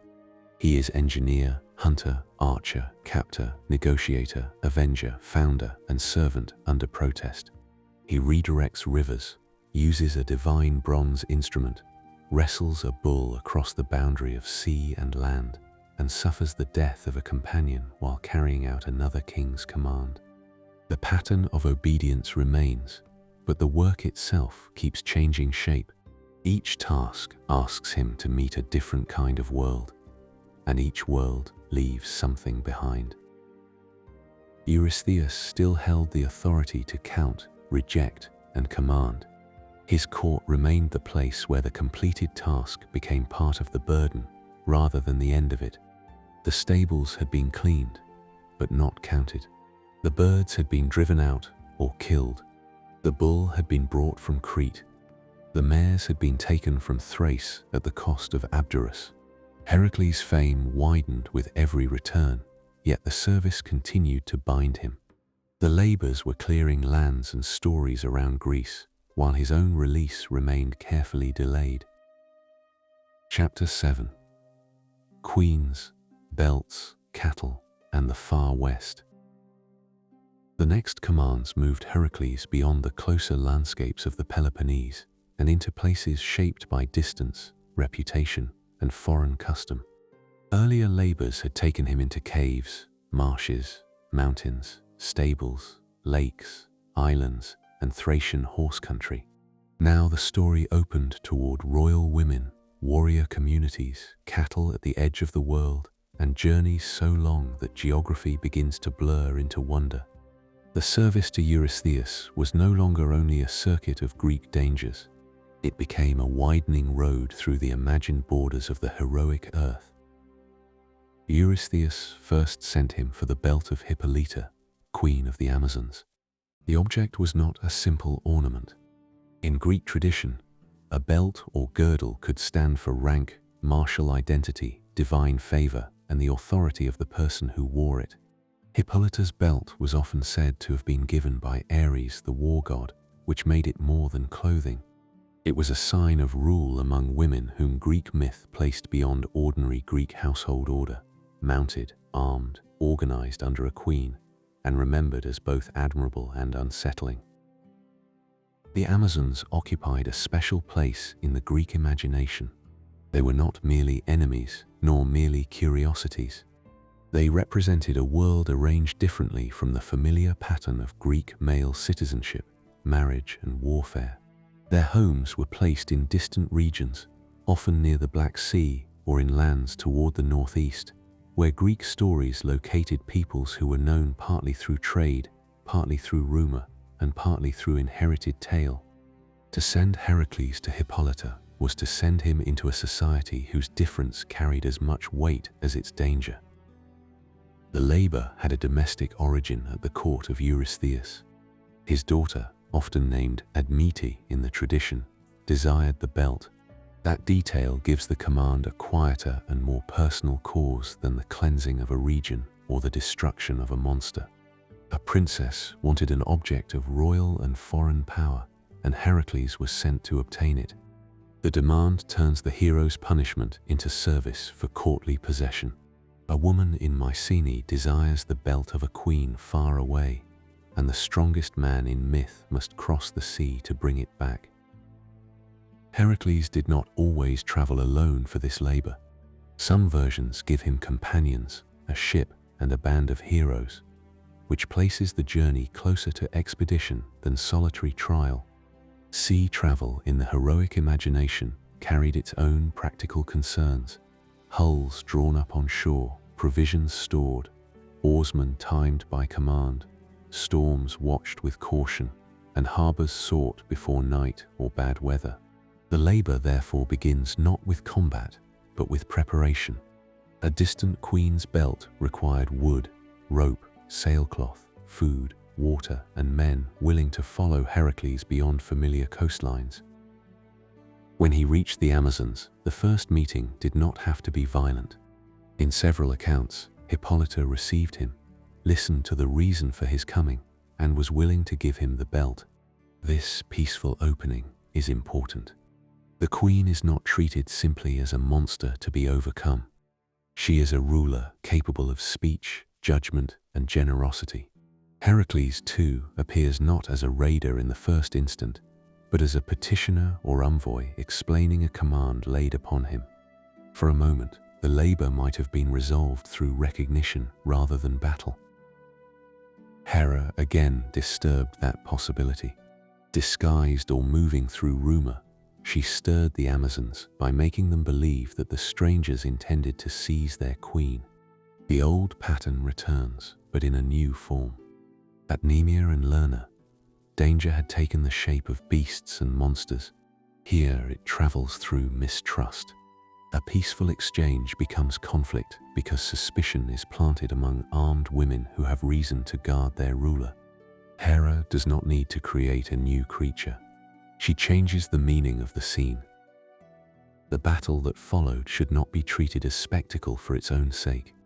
Its place in the story is more sorrowful than triumphant, because violence enters where an agreement had nearly been enough.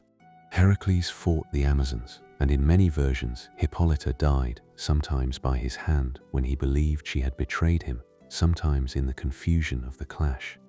The belt was taken, but the taking was marked by the collapse of trust. This labor therefore gives Heracles success of a troubled kind. The object is won, yet the world has been made harsher by divine interference and human fear. The belt returned to Eurystheus' household as proof of obedience. What became of it afterward matters less in the tradition than the journey itself. A queen's sign of authority had crossed from a distant warrior society into the possession of a Greek royal court. The labor quietly contains many exchanges at once: female authority viewed through Greek myth, foreign power brought home as trophy, a personal desire turned into heroic command, and Hera's hostility turning diplomacy into death.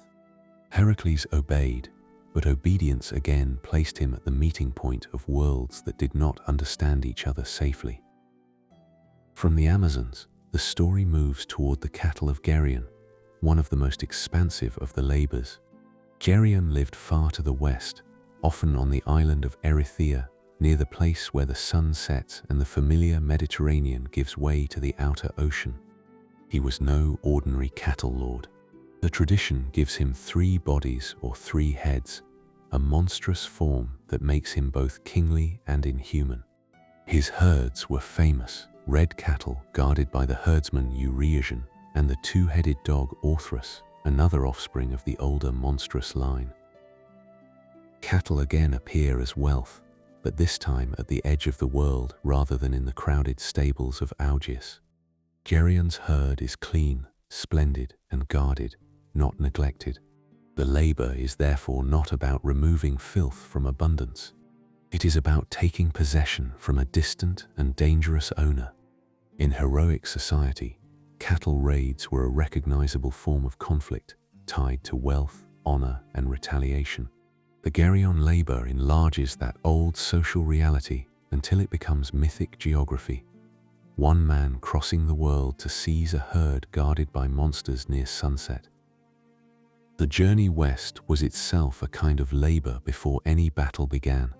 Heracles had to cross lands associated with Libya, Europe, or the edges of known routes depending on the version. He passed through heat, unfamiliar peoples, coasts, mountains, and long stretches where the story becomes less local and more cosmic.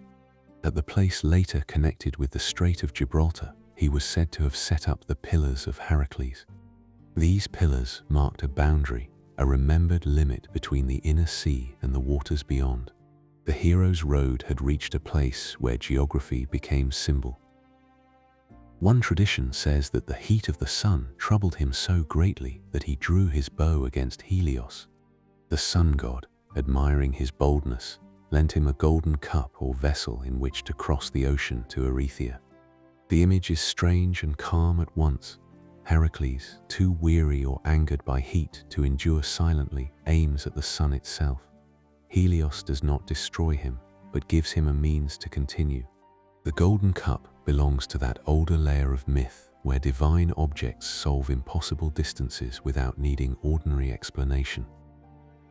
Eurystheus, the red island of the west, lies in a landscape of sunset imagination.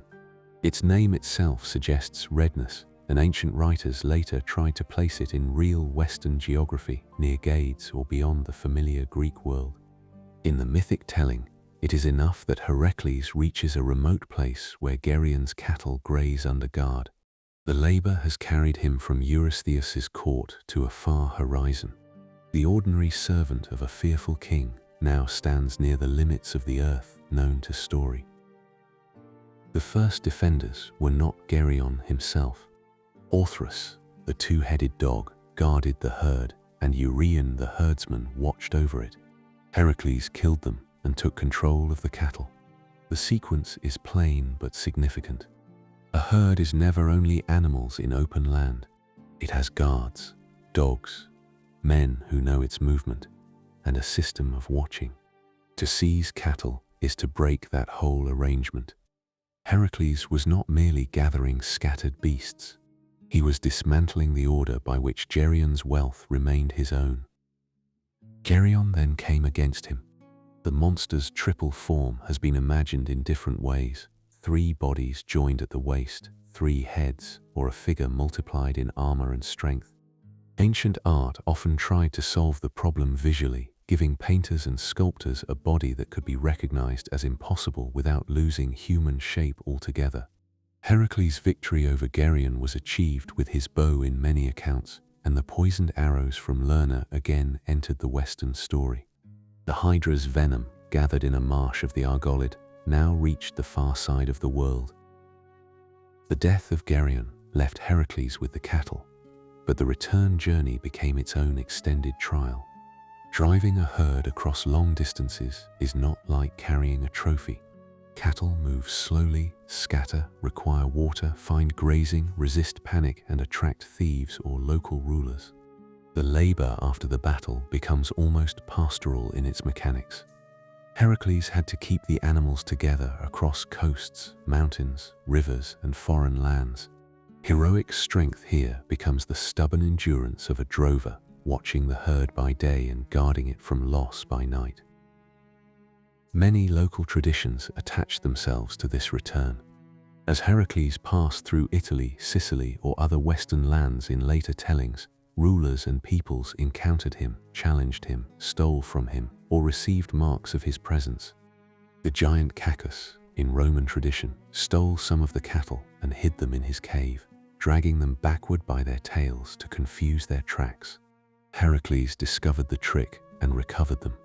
This episode would become especially important for Rome, where Hercules was worshipped at the Ara Maxima and remembered as a civilizing power who had passed through the future city's ground. The cattle also crossed water in ways that made the journey vulnerable. At one point, Hera sent a gadfly or other torment that scattered part of the herd, forcing Heracles to gather the animals again. The detail is smaller than Geryon's triple body, but it may have felt more familiar to people who knew animals.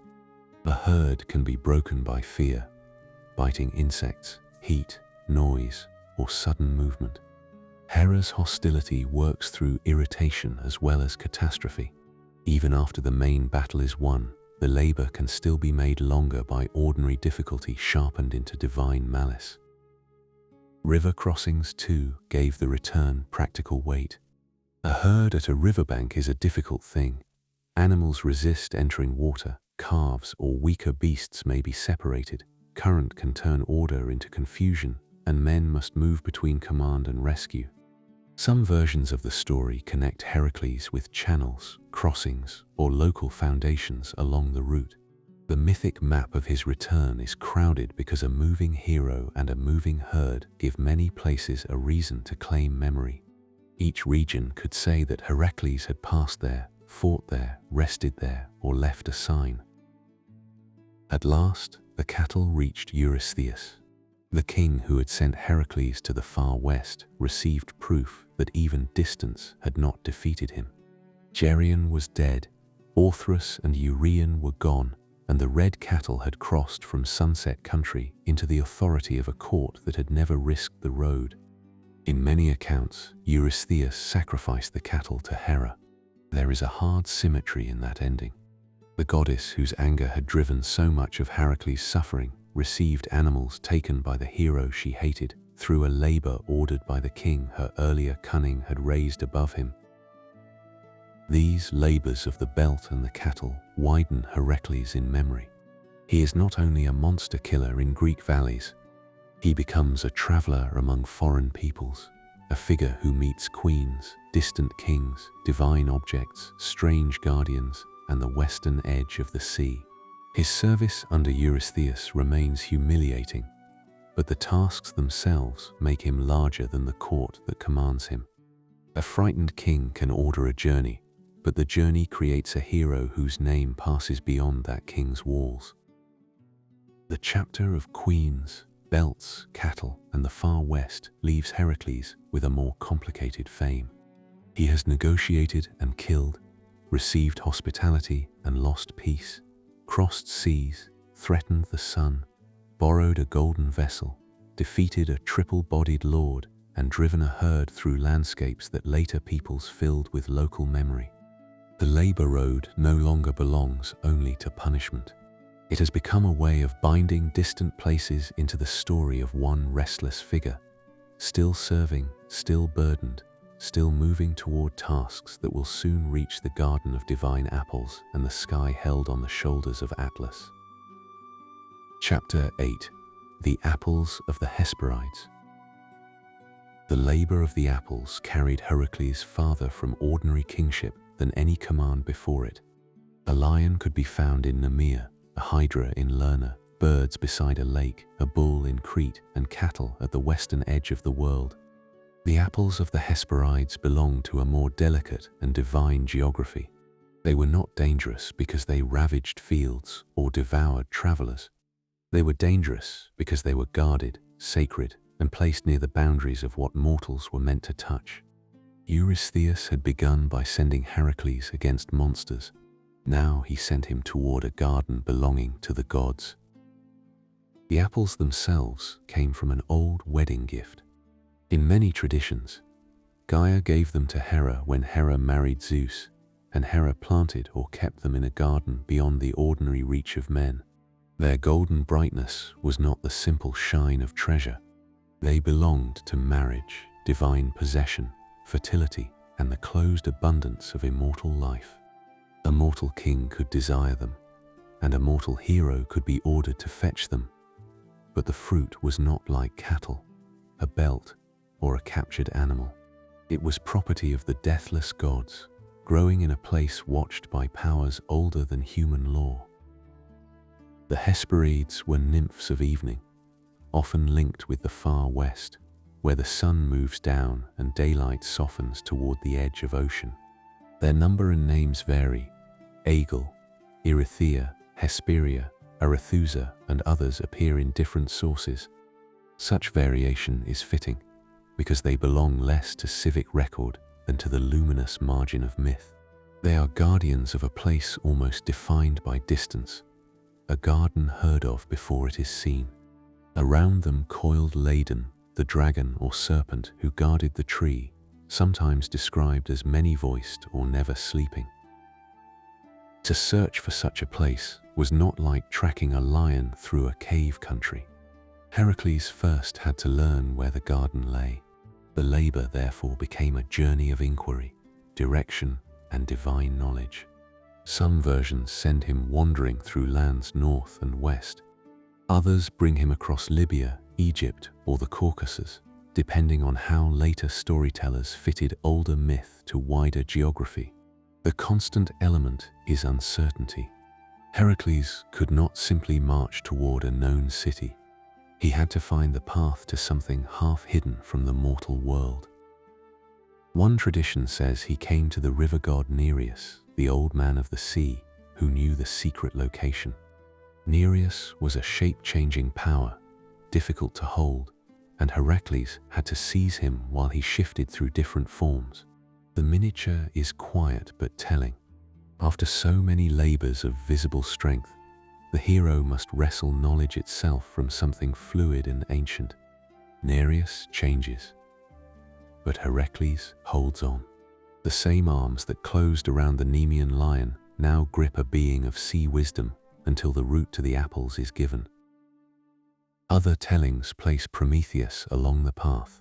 Prometheus had been chained for giving fire to mortals, punished by Zeus and fastened to a remote mountain where an eagle came to torment him. Heracles, passing through that desolate region, killed the eagle and released him, or at least relieved his suffering according to the version being followed. The scene joins two great figures of endurance. Prometheus suffers for his gift to humankind. Heracles suffers under divine command for his own blood guilt and Hera's hostility. Their meeting feels less like chance than recognition between two beings shaped by punishment. Prometheus, in gratitude, advised him not to take the apples by his own hand. The counsel is important. Heracles was strong enough to fight creatures, carry animals, divert rivers, and cross strange lands. But this labor required knowledge of what should and should not be done directly. The apples belonged to Hera. To pluck them himself might be more dangerous than to fight their guardian.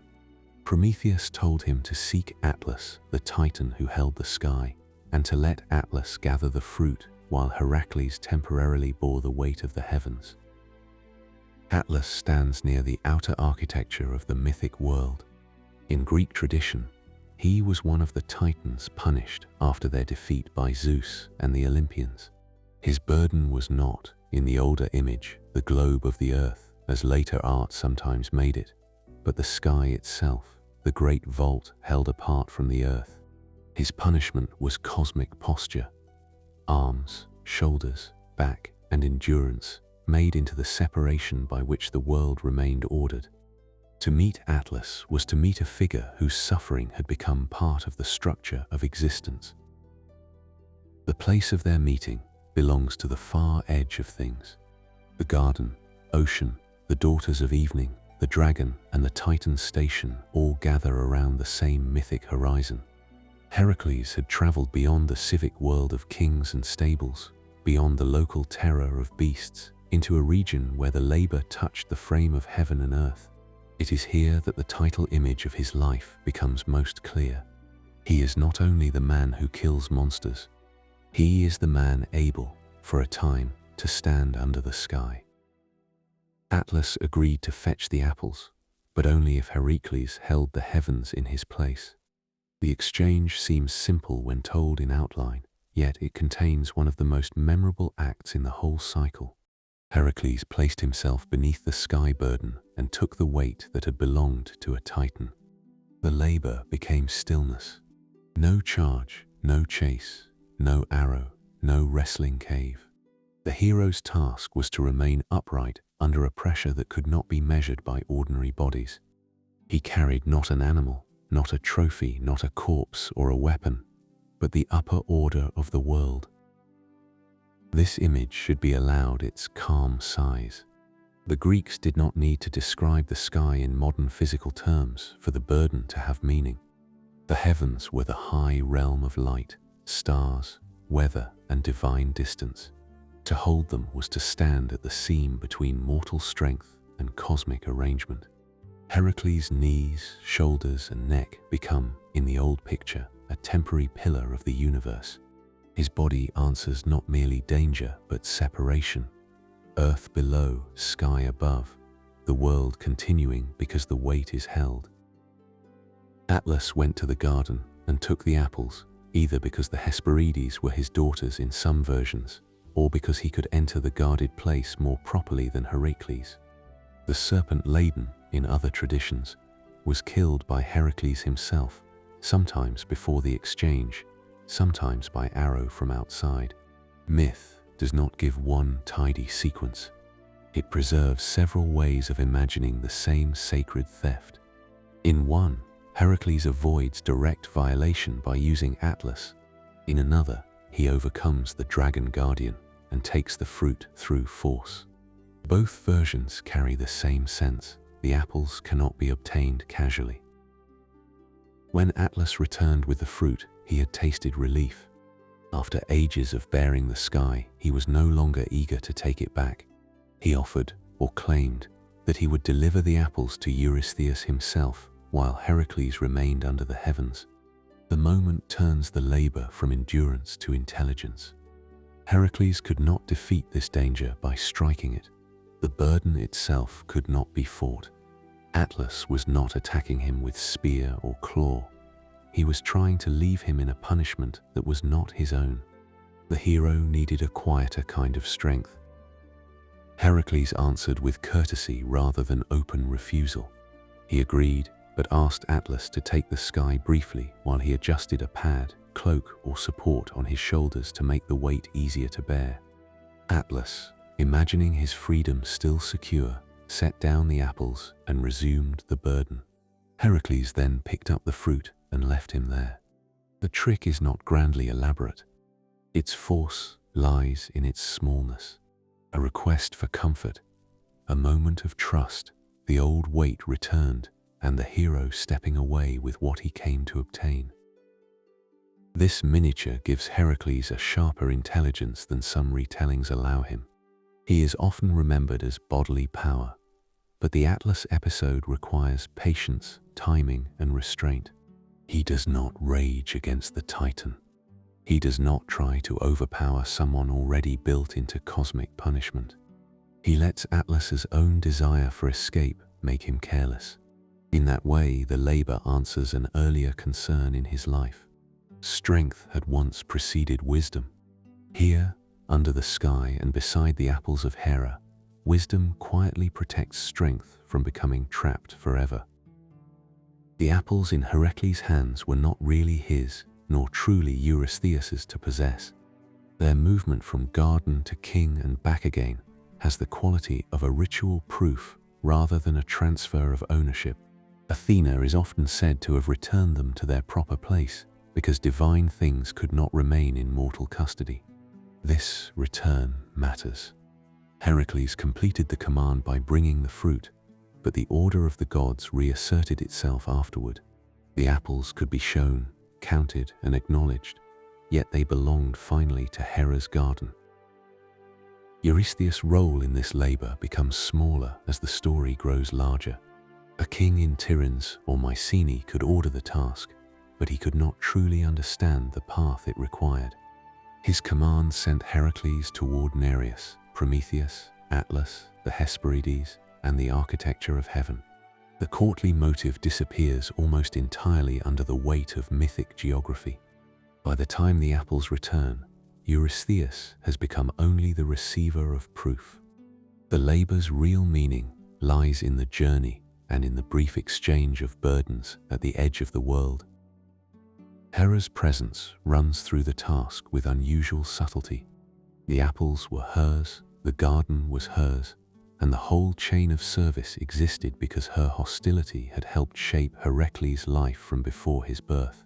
Yet in this labor, she does not need to send a new madness or crab or gadfly. Her property itself becomes the test. Heracles must approach what belongs to the goddess who has opposed him, take it without permanently possessing it, and survive the cosmic burden connected to the root. The labor is almost a meeting with Hera by other means. The dragon Ladon also remained in memory. In some traditions, Hera placed the slain guardian among the stars as the constellation Draco. Like the crab of the Hydra labor, the creature receives celestial remembrance through the goddess' favor. These transformations are small but important in the mythic system. The enemies of Heracles do not simply vanish when defeated. Some are lifted into the sky, where their forms become part of the ordered night. The hero clears the earth, but heaven keeps signs of what he has overcome. Prometheus' release, if included in the version being followed, creates another quiet consequence. Heracles does not only take from the world in this labor, he also relieves an older sufferer. The son of Zeus frees the being punished by Zeus, yet does so within a tradition that later found ways to reconcile the act with divine permission or fate. The detail suits Heracles' uneasy place among gods. He acts under Olympian command and against Olympian harshness at the same time. His strength serves divine order, but it also loosens certain bonds of suffering. Atlas, left again under the heavens, remains one of the great counter-images to Heracles. Both are figures of immense endurance. Both stand beneath more than ordinary creatures can bear. Yet Atlas is fixed, while Heracles continues moving. Atlas' burden is punishment without journey.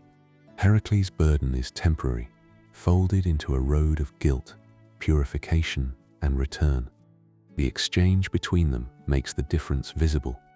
One holds the sky because he must remain. The other holds it because he must pass through.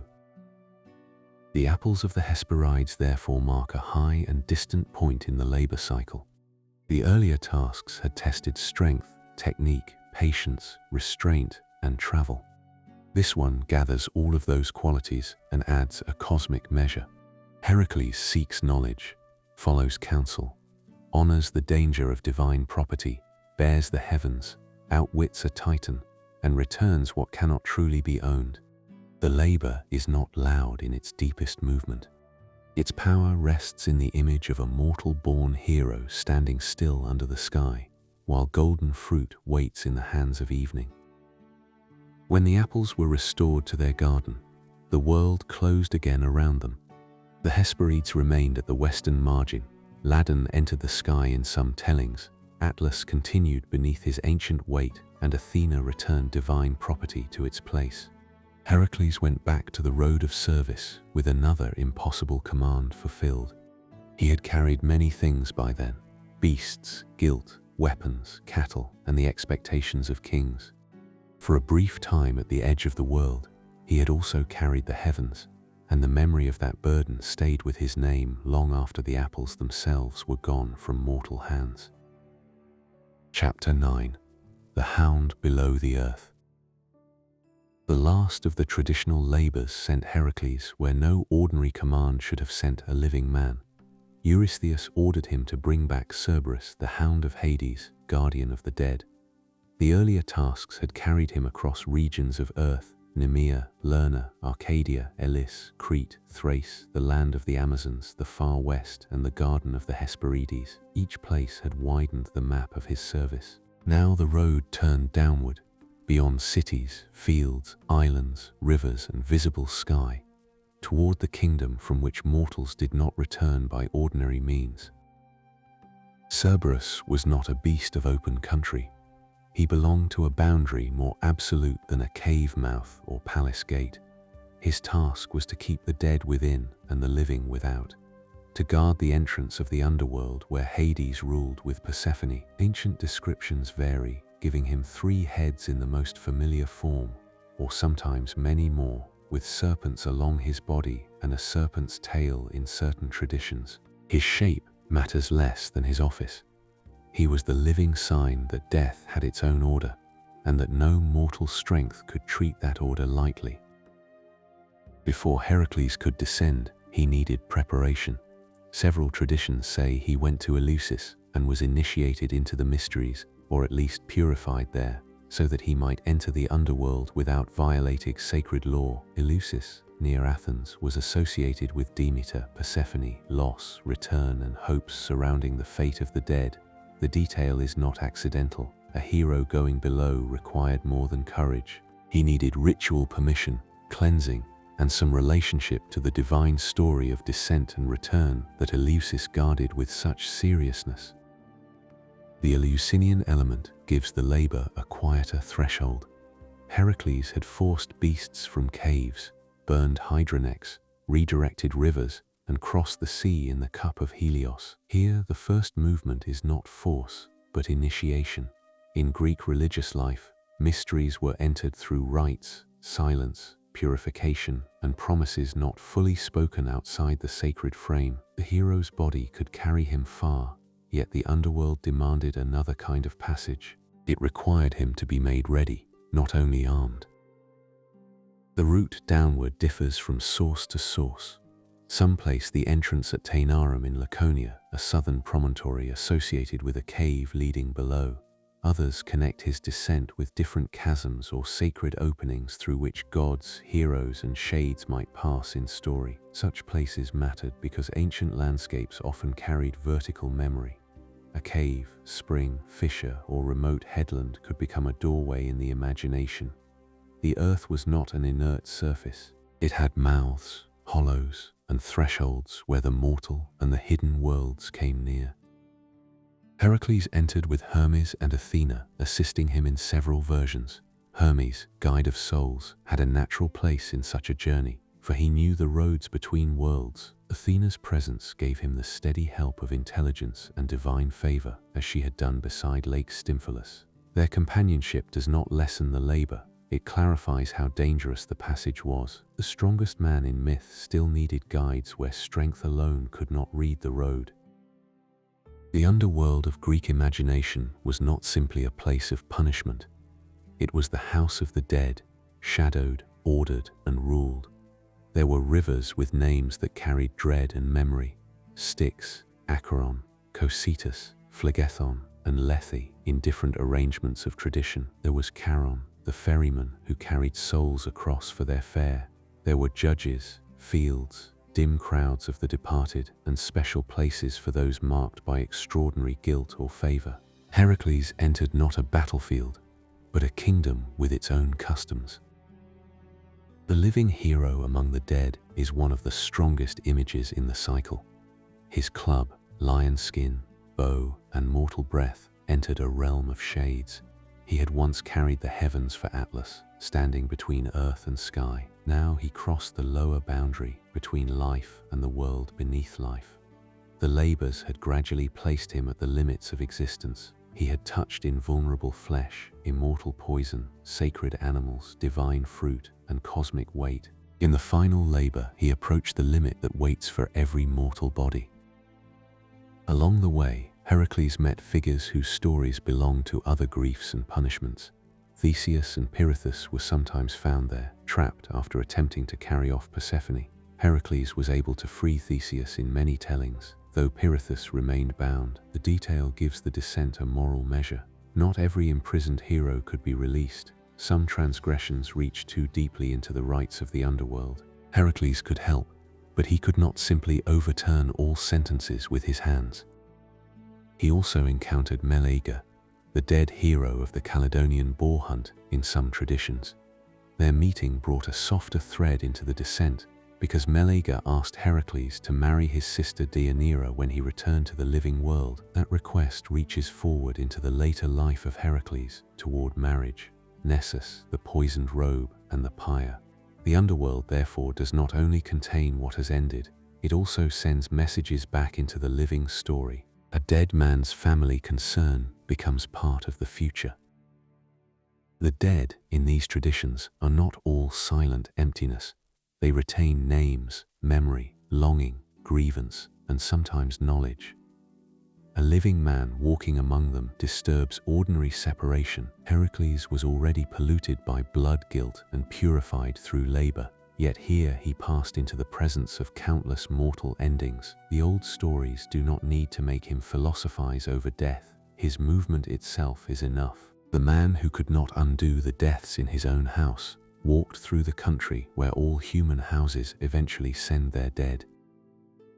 At last he came before Hades. This meeting had to be different from the encounters with lions, bulls, birds, or kings. Hades was not a monster to be killed. He was a god and ruler, brother of Zeus, sovereign over a domain that even the Olympians treated with gravity. Heracles could not simply seize Cerberus as if raiding a herd. He asked, or was granted permission, under a condition. In many versions, Hades allowed him to take the Hound if he could master it without weapons. That condition suits the whole career of Heracles. Again, he is returned to the body itself. No arrows dipped in Hydra venom, no sword, no spear, no club against the guardian of death. Weapons would be either useless or improper.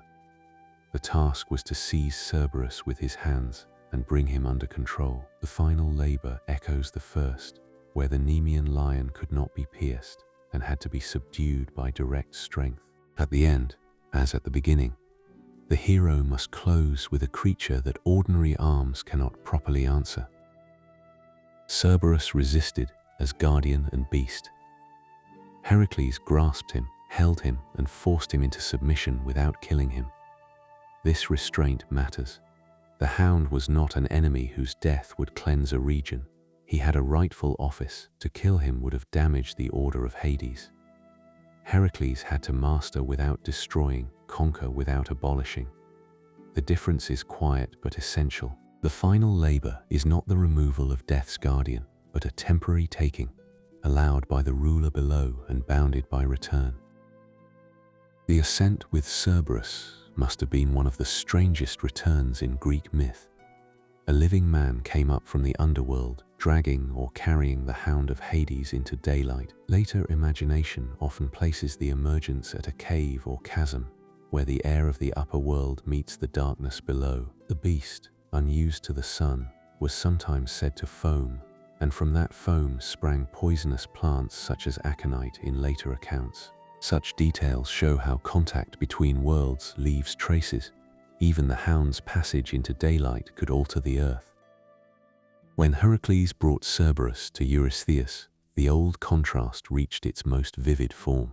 The king who had hidden from the Erymanthian Boar now faced the guardian of the dead. In many tellings, Eurystheus was so terrified that he begged Heracles to take the creature away, sometimes hiding again in his bronze jar. The image has the strange balance of comedy and awe that often surrounds the labors. A command given from safety returns in a shape too great for the commander to bear. Cerberus was then returned to the underworld. The return is as important as the capture.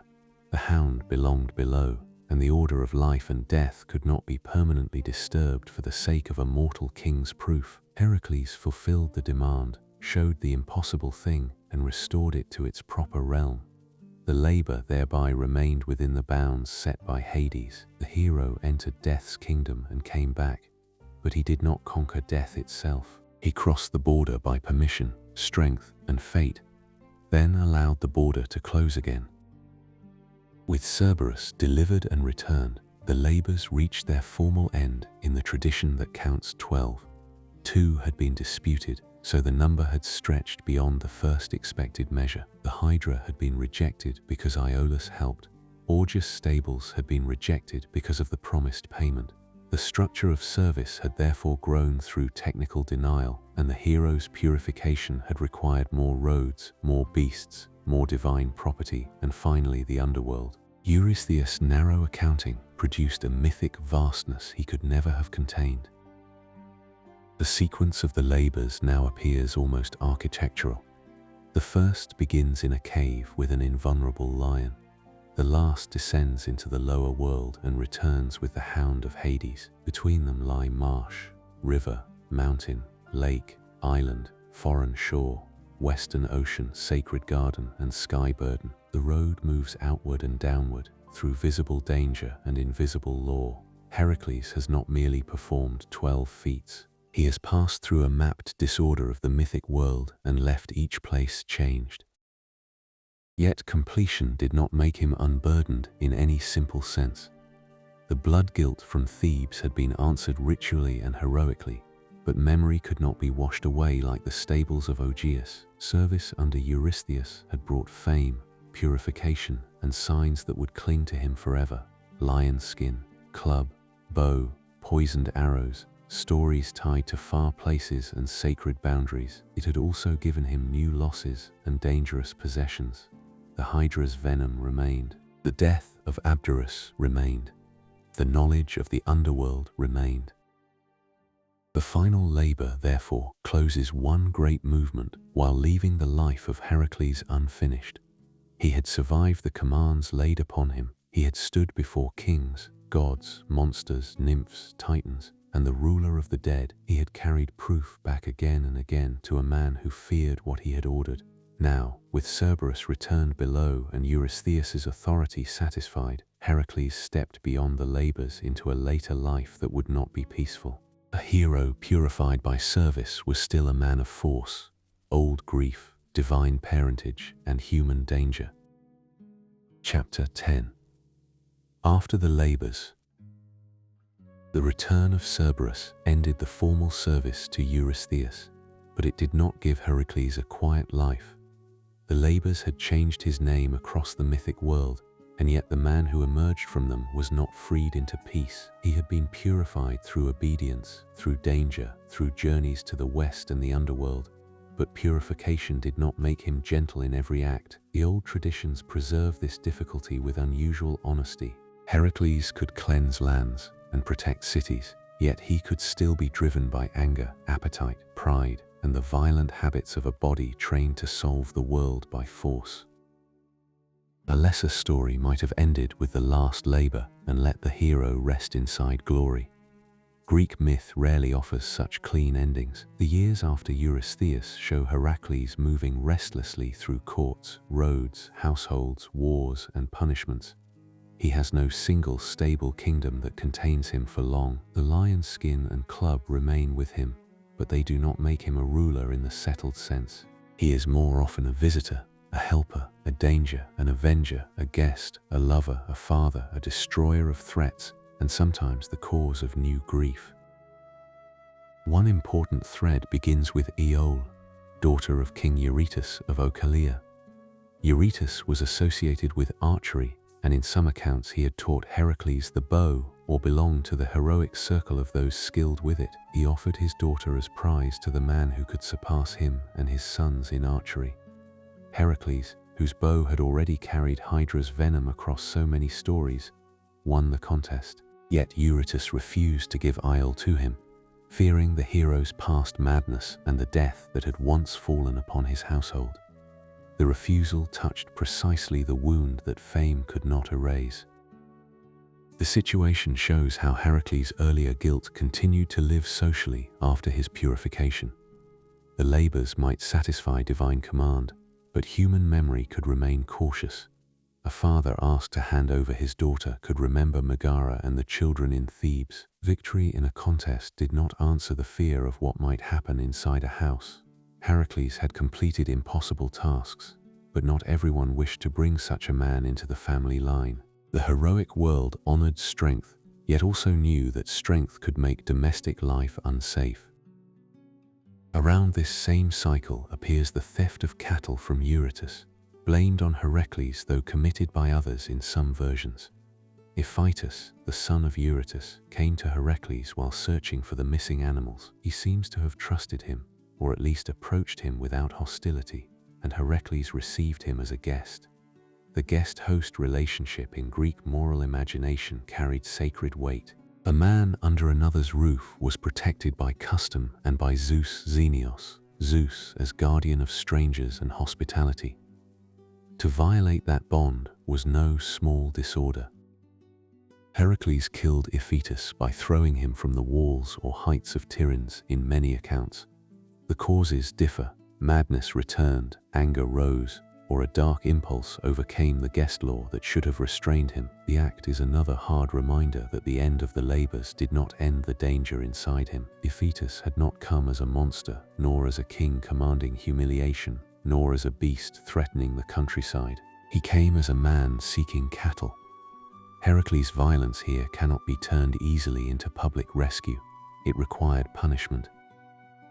For this killing, Heracles sought purification again, and the old pattern of guilt and cleansing returned. He went to Delphi, But the oracle at first refused to answer or give relief. In anger, he seized the sacred tripod of Apollo, the instrument associated with prophetic authority. The image is startling in its religious meaning, though it should be told calmly. A polluted hero, desperate for release, takes hold of the god's own prophetic seat. Apollo and Heracles nearly came to conflict until Zeus intervened with a thunderbolt or divine separation, depending on the telling. The dispute over the tripod places Heracles in one of his most revealing positions. He does not deny the need for purification, but he cannot bear refusal. He recognizes sacred authority, then threatens it when it does not answer him. His strength keeps pressing against limits that exist for reasons greater than personal suffering. The tripod was not a weapon or prize, it was part of Delphi's sacred order. In reaching for it, Heracles showed again how pain and force together could carry him past measure. The judgment that followed sent him into servitude once more, this time under Queen Omphale of Lydia. He was to be sold for a period, often 3 years, and the price would compensate the family of Iphitus. The arrangement transforms blood guilt into economic and social repair. A life had been taken, and the killer's labor, status, and freedom were turned into payment. Such a punishment would have felt deeply humbling for a hero whose fame had crossed the underworld. He had served Eurystheus for purification. Now he would serve a foreign queen for the violation of guest right. Omphale's court in Lydia gave the tradition one of its most unusual images of Heracles. In later Greek and Roman storytelling, he is sometimes shown wearing women's clothing, spinning wool, or holding the distaff, while Omphale wears the lion skin and carries the club. These scenes were often treated playfully in art and literature, but beneath the humor lies a serious reversal. The hero, known for overwhelming masculine force, is placed inside a household economy of textiles, command, and royal female authority. He becomes servant where he had been conqueror, and his signs of power can be worn by someone else. Textile work was not trivial in ancient households. Wool had to be cleaned, carded, spun, woven, dyed, stored, and distributed. Cloth marked wealth, gendered labor, status, ritual, and domestic order. To place Heracles near the spindle or distaff was to bring him into the patient, repetitive work by which households clothed themselves and displayed rank. The image may have amused ancient audiences, but it also tamed the hero in symbolic form. His hands, which had held the heavens and subdued Cerberus, are imagined handling thread. Omphale herself should not be reduced to a comic owner of a humbled man. She was a queen, and her authority in the story gives structure to the punishment. Under her, Heracles continued to perform deeds in some traditions, clearing robbers, punishing wrongdoers, and protecting the land. Servitude did not make him useless. It placed his strength under another ruler's command again, though this time the command was not Eurystheus's fearful malice. Lydia becomes a place where humiliation and usefulness exist together. Heracles is lowered, yet still active. Among the figures connected with this period are the Cercopes, mischievous or thieving beings whom Heracles captured in some traditions. They were sometimes imagined as small, cunning troublemakers, and the story of their capture has a lighter tone than the labors. Slung upside down from a pole or carried by the hero, they joked about the dark, hairy part of his body and made him laugh, leading him to release them. The tale is coarse in its ancient humor, but it offers something rare. Heracles moved not by rage or command, but by laughter. Other local dangers in Lydia and nearby lands were also attached to his time with Omphale. He is said in some versions to have fought bandits, punished violent men, or aided settlements troubled by destructive figures. These stories let his strength continue its public function even while his status remains diminished. The old hero is not resting in disgrace nor entirely restored to honor. He moves through an intermediate condition, both servant and savior, both humiliated and still unmistakable. Myth often keeps him in such contradictions because he cannot be neatly placed. When his term under Omphale ended, Heracles returned to a more independent wandering, but the world around him remained full of unfinished claims. he made war against Troy in a story separate from the later Trojan War. King Laomedon had once promised him horses as reward for rescuing Hesione, the king's daughter, from a sea monster sent after Laomedon offended the gods. Heracles had saved her, but Laomedon refused the agreed payment. Here again appears the broken bargain, a pattern already seen with Ozius. A king receives deliverance and then denies the price. Heracles returned against Troy with companions and took the city in an earlier generation of myth. Telamon, father of Ajax, appears in some versions as one of his allies, and Hesione was given to him. The story places Heracles inside the prehistory of the Trojan cycle, before Achilles, Hector, Priam's old age, and the Great War sung in epic. Troy, later so central to Greek memory, had already known the force of Heracles. His life touches other mythic houses, not as a background figure, but as someone whose anger and claims leave marks before the more famous generation arrives. Laomedon's punishment also shows Heracles' harsh understanding of justice. A promise broken after a rescue was not a small offense to him. It demanded return, force, and royal destruction. Ancient audiences could see the logic of reciprocity behind such action, even when the result was severe. Gifts, payments, and oaths held societies together. A ruler who took benefit and denied obligation threatened more than one hero's pride. He disturbed the moral exchange by which service, danger, and reward were supposed to be connected. Another major conflict brought Heracles against Ogyges after the dispute over the stables. The king of Elis had refused payment and escaped immediate consequence during the labor cycle. But Heracles' memory of wrongs was long. Later he returned, made war, and killed Ogyges in many accounts. Peleus, the honest son who had testified to the original bargain, could then be restored or honored depending on the version. The labor that Eurystheus refused to count thus produced a later reckoning. A king's dishonesty did not vanish because the official accounting had denied the task. The foundation or reorganization of athletic games is sometimes connected with this aftermath, including traditions that link Heracles with Olympia. The details belong to a layered mythic memory rather than a single historical account, yet the association is meaningful. Heracles, the laboring hero, becomes tied to measured contest, running, wrestling, sacrifice, crowns, altars, and public gathering. Athletic competition turns force into rule-bound performance. In that setting, strength does not wander destructively. It is measured, witnessed, and given ritual form.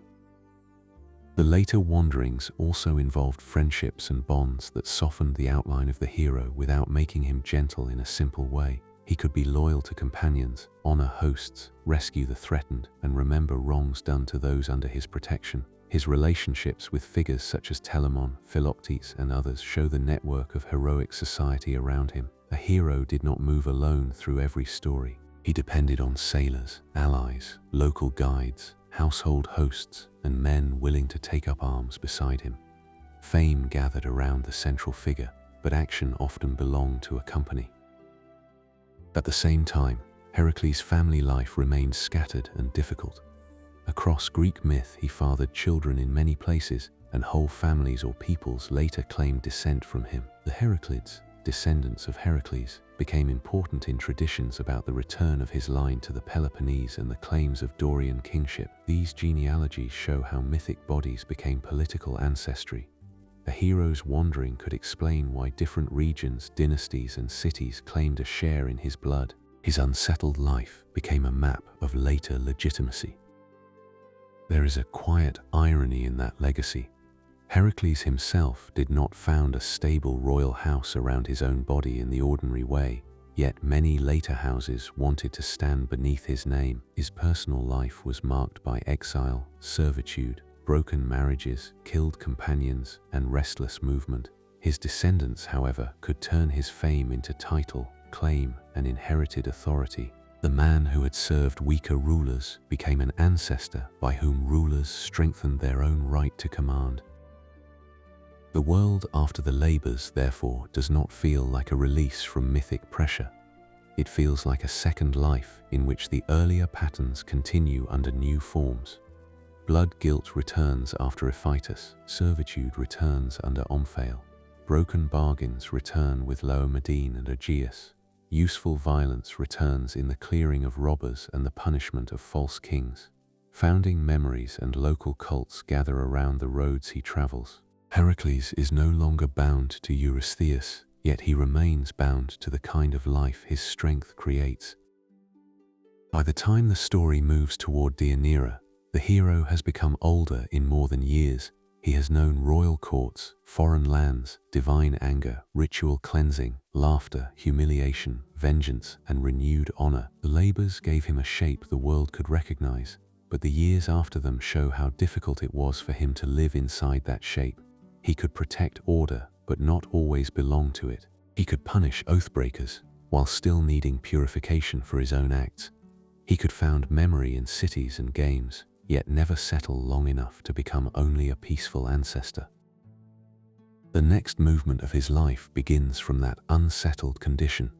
A dead hero's request in the underworld had pointed him toward Deianira, sister of Meleager. Marriage would again seem to offer a house, a bond, and a form of human continuity after wandering. Yet the old stories have already taught that Heracles' domestic life is never outside the reach of danger.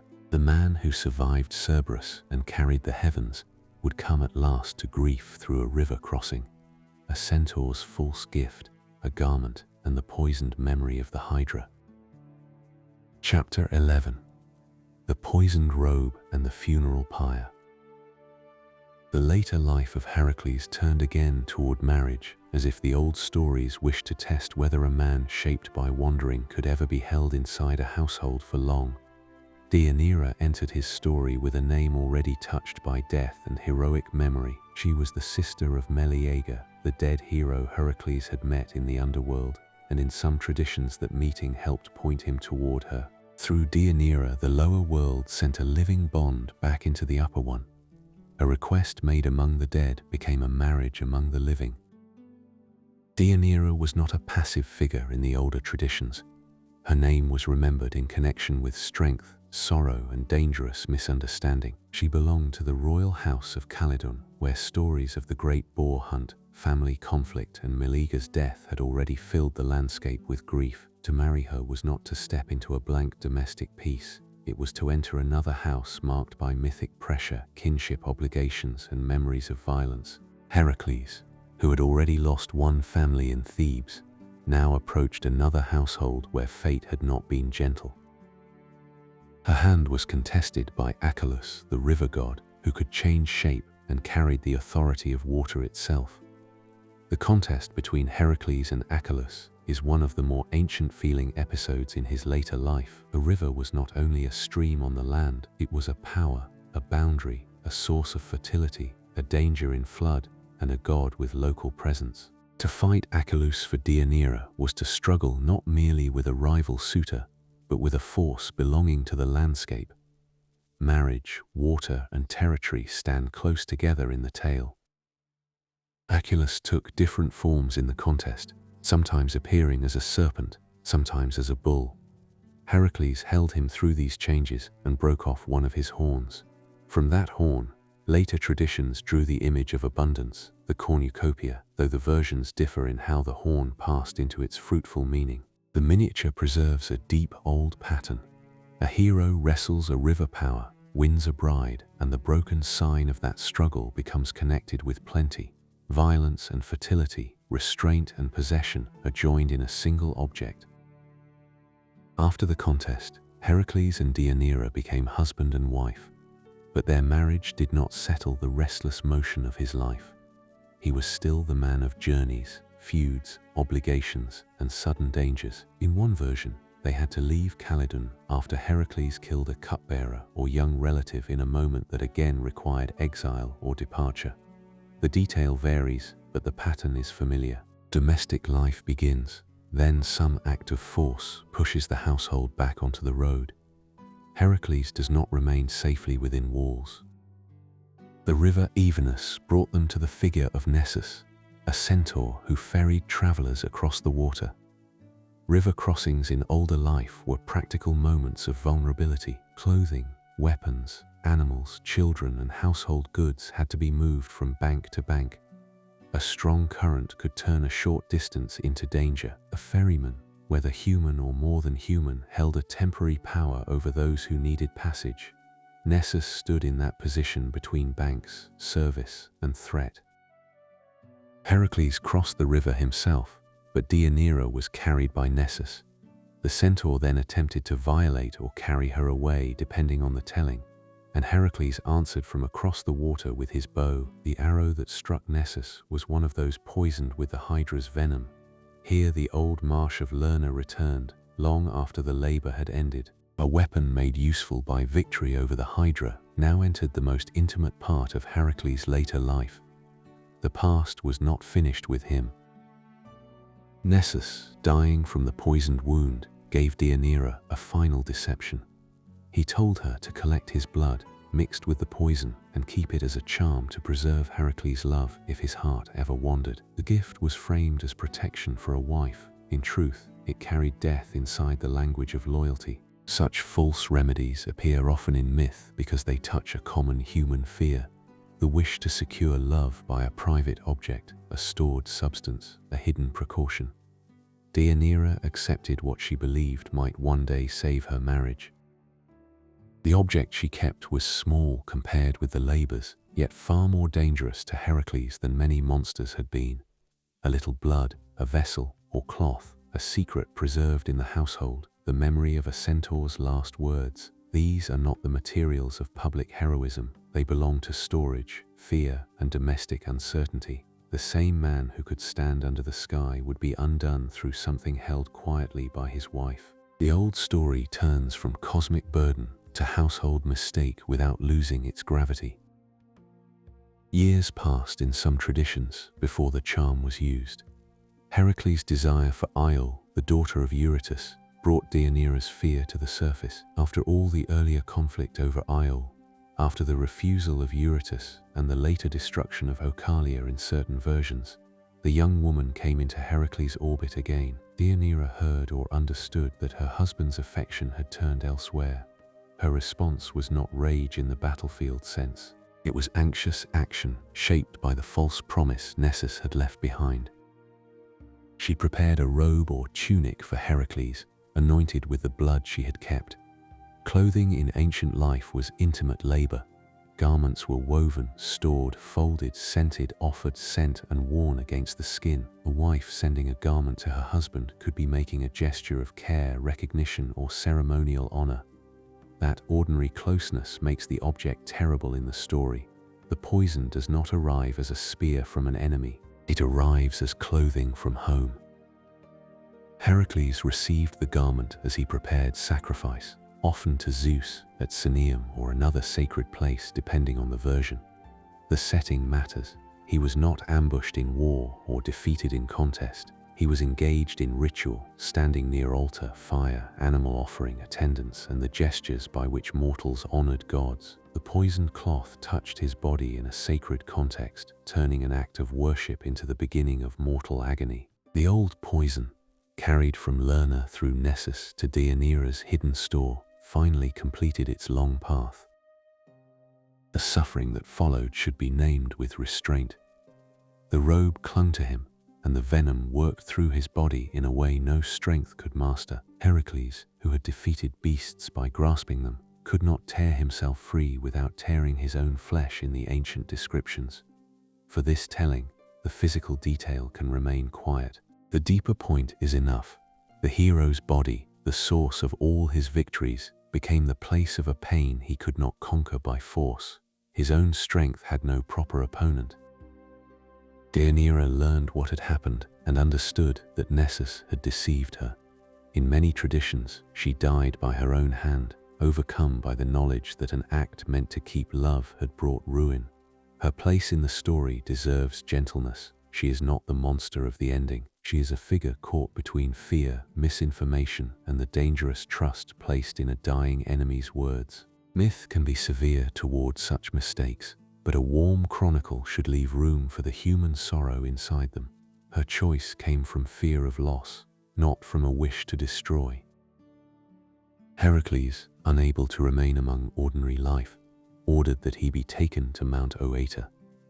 The mountain became the place where his mortal body would end. Mountains often serve as thresholds in Greek myth, high enough to feel nearer the gods, remote enough for acts too heavy for the city, and open to sky, fire, and witness. The hero who had moved through caves, rivers, marshes, seas, and the underworld now came to a high place for his final passage.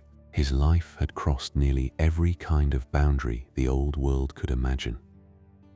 A pyre was built for him. Wood had to be gathered and laid, the body had to be placed, fire had to be prepared. The practical detail is solemn because it brings a great mythic life down to the materials of death. Branches, flame, hillside, attendants, and a suffering man replace the grandeur of monsters and cosmic burdens. Yet the pyre was not an ordinary funeral either. Heracles was still alive in many tellings when he commanded it, and the fire became both ending and release. Mortal life could no longer hold the body that had carried so much. No one wished to light the pyre at first. The hesitation is understandable within the story's own moral world. To set fire beneath Heracles was not simply to perform a task. It was to take part in the death of the greatest hero. Philoctetes, or in some versions his father Poeas, finally agreed to do it. In gratitude, Heracles gave him his bow and arrows. That gift would travel forward into another great cycle of myth, for the bow of Heracles later became necessary in the story of Troy. Even at his ending, his weapons entered the future. The bow was not an ordinary inheritance. It carried the memory of the labors, the Hydra's venom, the long road through monsters and kings, and the terrible usefulness of poisoned arrows.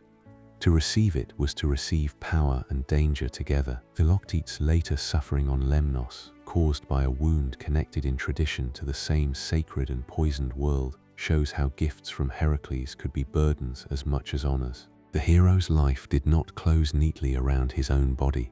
Its objects continued to act in other stories. As the flames rose, the mortal part of Heracles passed away.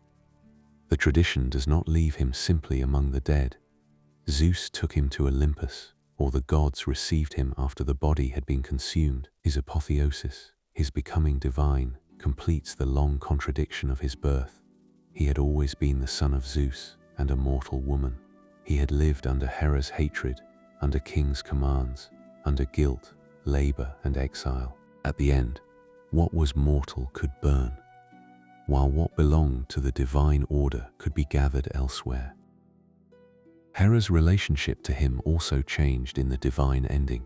In several traditions, reconciliation came with his ascent, and he was given Hebe, goddess of youth and daughter of Hera, as wife on Olympus. The old enemy who had pursued him from infancy could be brought at last into a settled divine arrangement. This does not erase the suffering that came before. Greek myth often allows reconciliation without making it morally simple. Hera's hostility shaped the road. The road produced the glory.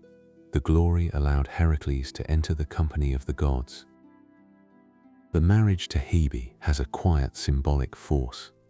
After a life marked by exhaustion, wounds, and aging labor, Heracles is joined to youth. After marriages broken by madness, fear, and poison, he receives a divine bride beyond ordinary household fragility. After service under mortal kings, he sits among immortals.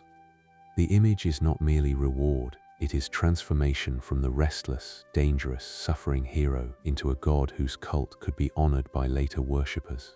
The man who could not live safely in one house becomes a presence approached at many altars. Mount Oeta remained as the earthly place of transition.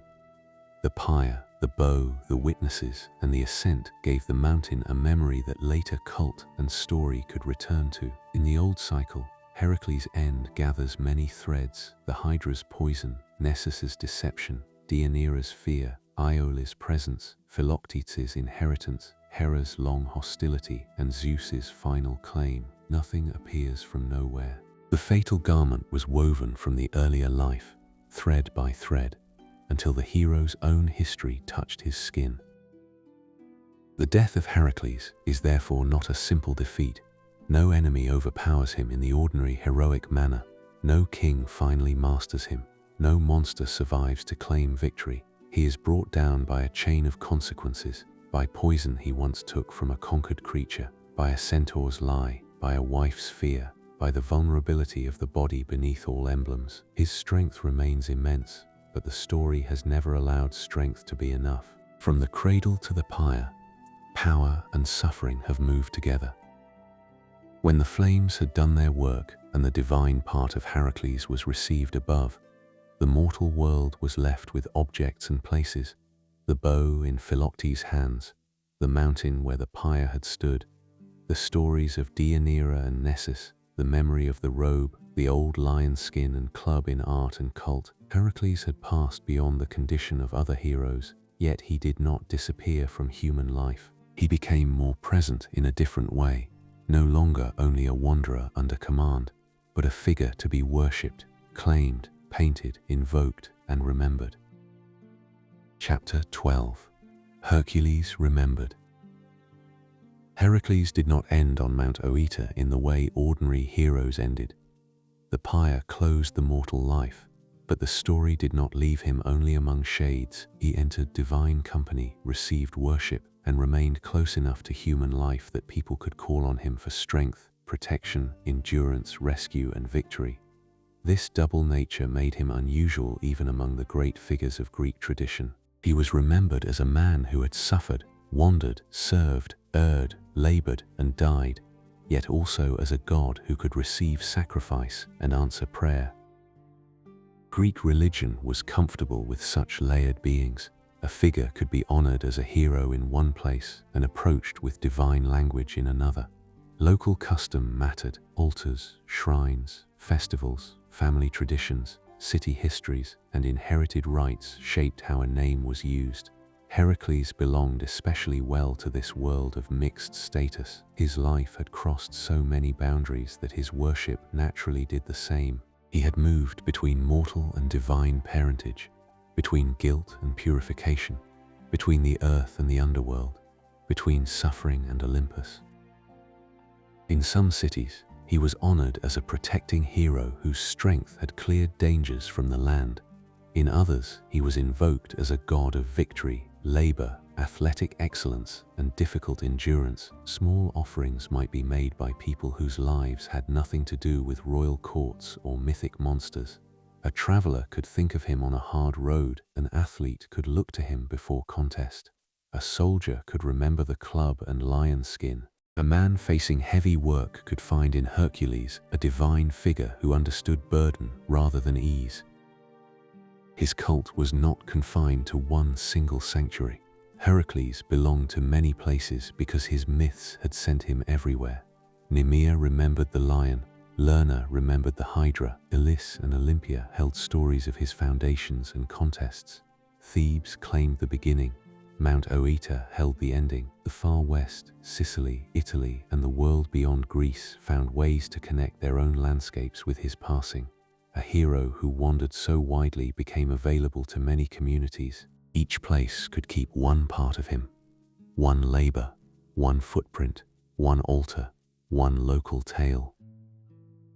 At Olympia, his name was tied in various traditions to the ordering or founding of athletic competition. The exact layers of these stories are difficult to separate, but the association itself is clear. Heracles made sense beside contests of running, wrestling, throwing, and disciplined bodily effort. The athlete's body, trained and strained before witnesses, offered a civilized echo of heroic labor. A race course, a wrestling ground, a crown, and a sacrifice turned strength into measured ritual. Heracles' wild power could be remembered there in ordered form. The lion skin and club became his most durable signs. Ancient art needed ways to make mythic figures recognizable, and Heracles was among the easiest to identify. A bearded or muscular man alone might be any hero. A man with a lion's hide over his shoulders and a heavy club in his hand was Heracles. The signs were simple enough for coins, vase paintings, temple sculpture, mosaics, and household objects. They carried the first labor into every later image. Nemea kept following him, even when the scene shown had nothing to do with Nemea itself. Vase painters found in Heracles a figure of movement and variety. He could wrestle the lion, strike at the Hydra, stand before Athena, struggle with Apollo over the Delphic tripod, lead Cerberus, carry the Erymanthian boar, or sit in unexpected repose. Black figure and red figure pottery gave these moments a daily presence in the ancient world. A myth painted on a cup or storage vessel entered the hands of people eating, drinking, pouring, and gathering. The labors were not only recited in poetry, they stood in painted clay under lamplight and household use. Sculptors gave him another kind of memory. In stone and bronze, his body became a subject through which artists studied strength, fatigue, mass, and rest. Later Greek art especially learned to show him not only in action, but after action, leaning on the club, lion skin draped beneath the arm, muscles heavy, head lowered, body carrying the cost of its own power. The famous type later known through the Farnese Hercules preserves that exhausted grandeur. It does not show a young man eager for battle. It shows strength after labor has passed through it. That tired image may be one reason Hercules endured so deeply. He was not only the untouched victor, his body could be shown as burdened, thick with effort, almost too heavy for itself. The same figure who strangled lions and dragged Cerberus into daylight could also be imagined needing to lean. Ancient viewers did not require their heroes to look painless. Hercules' fame was inseparable from strain. His greatness lived not in never being wounded, but in continuing after wound, service, humiliation, and loss. The Romans received him with particular warmth. Heracles became Hercules, and in Roman religion and legend he found a strong place. At Rome, one important tradition connected him with the defeat of Cacus, the thief who stole cattle from Gerion's herd as Hercules passed through Italy. The Ara Maxima, the great altar of Hercules in the Forum Boarium, was associated with this memory. The location itself mattered. The cattle market, trade, river movement, and old sacred space made Hercules a fitting guardian of commerce, oaths, and strength used against theft. Roman Hercules was not merely a borrowed Greek figure with a Latin name. He became woven into Roman ideas of victory, toil, divine favor, and imperial power. Generals, merchants, soldiers, and rulers could all find something useful in him. His labors gave moral language to hard achievement. His conquest of monsters could stand for the clearing of disorder. His apotheosis made him a model of mortal effort received into divine honor. Rome, a culture attentive to vows, public cult, and the memory of great deeds, could make room for such a figure easily. Emperors and powerful men sometimes used his image to speak about themselves, to appear as Hercules, or to place Herculean symbols on coins and monuments, was to claim more than bodily strength. It suggested victory over chaos, endurance beyond ordinary men, and a semi-divine aura. Some rulers used the claim carefully. Others, such as Commodus, pushed identification with Hercules to a degree that ancient observers found troubling or excessive. The lion's skin and club could elevate a ruler, but they could also reveal the danger of confusing mythic strength with political judgment. Coins carried Hercules into the hands of ordinary exchange. A small stamped image of his head, club, or lion skin could pass through markets, military pay, taxes, purchases, and savings. Such objects made myth portable in a very literal sense. A person did not need to stand before a temple sculpture to encounter him. His signs could rest in a palm, be counted in a purse, or cross frontiers through trade. Myth, economy, and political authority met in metal. In domestic spaces, mosaics and wall paintings kept the labors visible. A villa owner might place scenes of Hercules in reception rooms, baths, or floors walked across by guests. The hero could suggest culture, learning, power, and the owner's connection to the shared inheritance of Greek and Roman myth. The labors provided variety for decoration: lion, Hydra, boar, hind, birds, bull, mares, belt, cattle, apples, Cerberus. Each scene had its own shape, allowing artists to build cycles that moved across walls and rooms like a visual chronicle. Philosophers and moral writers also found in Hercules a figure useful for thought. The tale of the choice between virtue and pleasure, though not part of the oldest heroic core, became one of the most enduring moral images attached to him. A young Heracles standing between two paths could teach that true honor required hardship rather than ease. Stoic writers and later moralists found in him a model of endurance, service, self-command, and the acceptance of toil. Myth became ethical instruction without losing its older body of story. Yet Hercules always resisted becoming only a moral example. Too much in his life remained rough, troubling, and untidy. He killed in anger. He needed purification more than once. He could protect strangers and violate sacred limits. He could rescue cities and destroy households. The old myths never fully smoothed him into a harmless emblem of virtue. That difficulty preserved his human weight. He remained recognizable because strength in life is often mixed, useful and dangerous, admired and feared, capable of rescue and harm. Christian and medieval writers inherited Hercules through classical learning, sometimes treating him as a pagan hero, sometimes allegorizing his labors, sometimes placing him among ancient examples of strength overcome or redirected. Manuscripts, commentaries, and learned traditions kept the stories alive in forms far removed from archaic Greece. The monsters could become vices, the labors could become moral struggles, the hero's apotheosis could be treated cautiously or symbolically. Even when his worship had vanished, his usefulness as a figure of meaning continued. Renaissance artists returned to him with renewed fascination. Painters and sculptors saw in Hercules a body through which to explore anatomy, tension, rest, violence restrained, and the inheritance of antiquity. Princes and cities used him in palaces, fountains, gardens, and civic imagery. His labors could flatter patrons who wished to appear strong, civilizing, or victorious over disorder. A marble Hercules in a courtyard did not need to tell the whole myth. The club, skin, and posture were enough to summon the entire burdened life. Hercules also became a figure of political and civic identity in many places. Cities claimed him as founder, passerby, protector, or ancestral sign. Families and rulers placed him in genealogies or symbolic programs. The Heraclids, descendants of Heracles in Greek tradition, had already shown how his blood could become political legitimacy. Later cultures continued the habit in different forms. To stand near Hercules, even symbolically, was to borrow an old language of endurance and command. The endurance of his image owes much to its simplicity. A man with a club and lion skin can be recognized quickly, but the story behind him is not simple at all.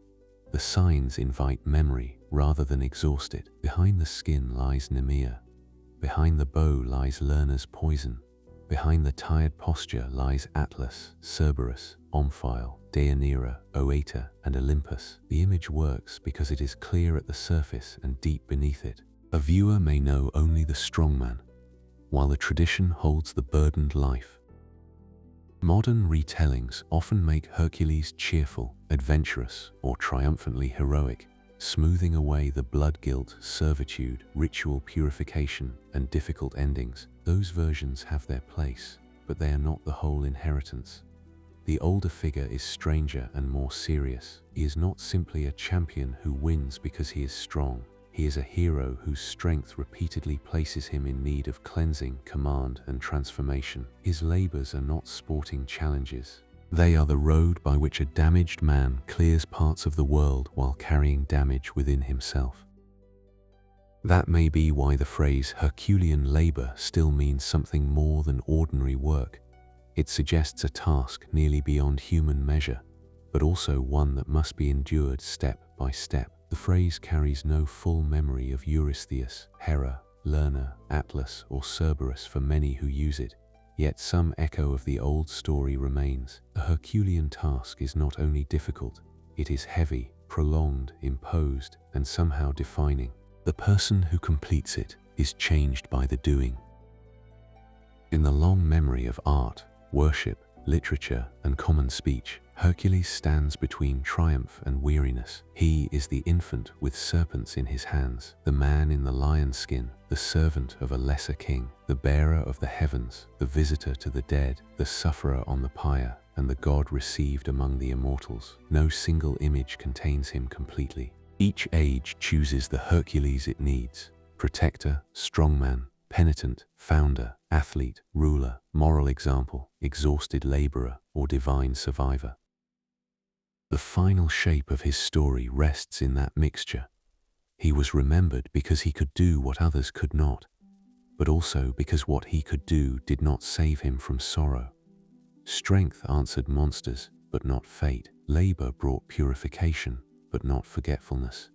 Divine birth opened Olympus, but mortal life had to pass through pain before it reached that height. The man who carried the heavens remained powerful in memory because he also carried guilt, service, grief, anger, and the marks of every road he walked.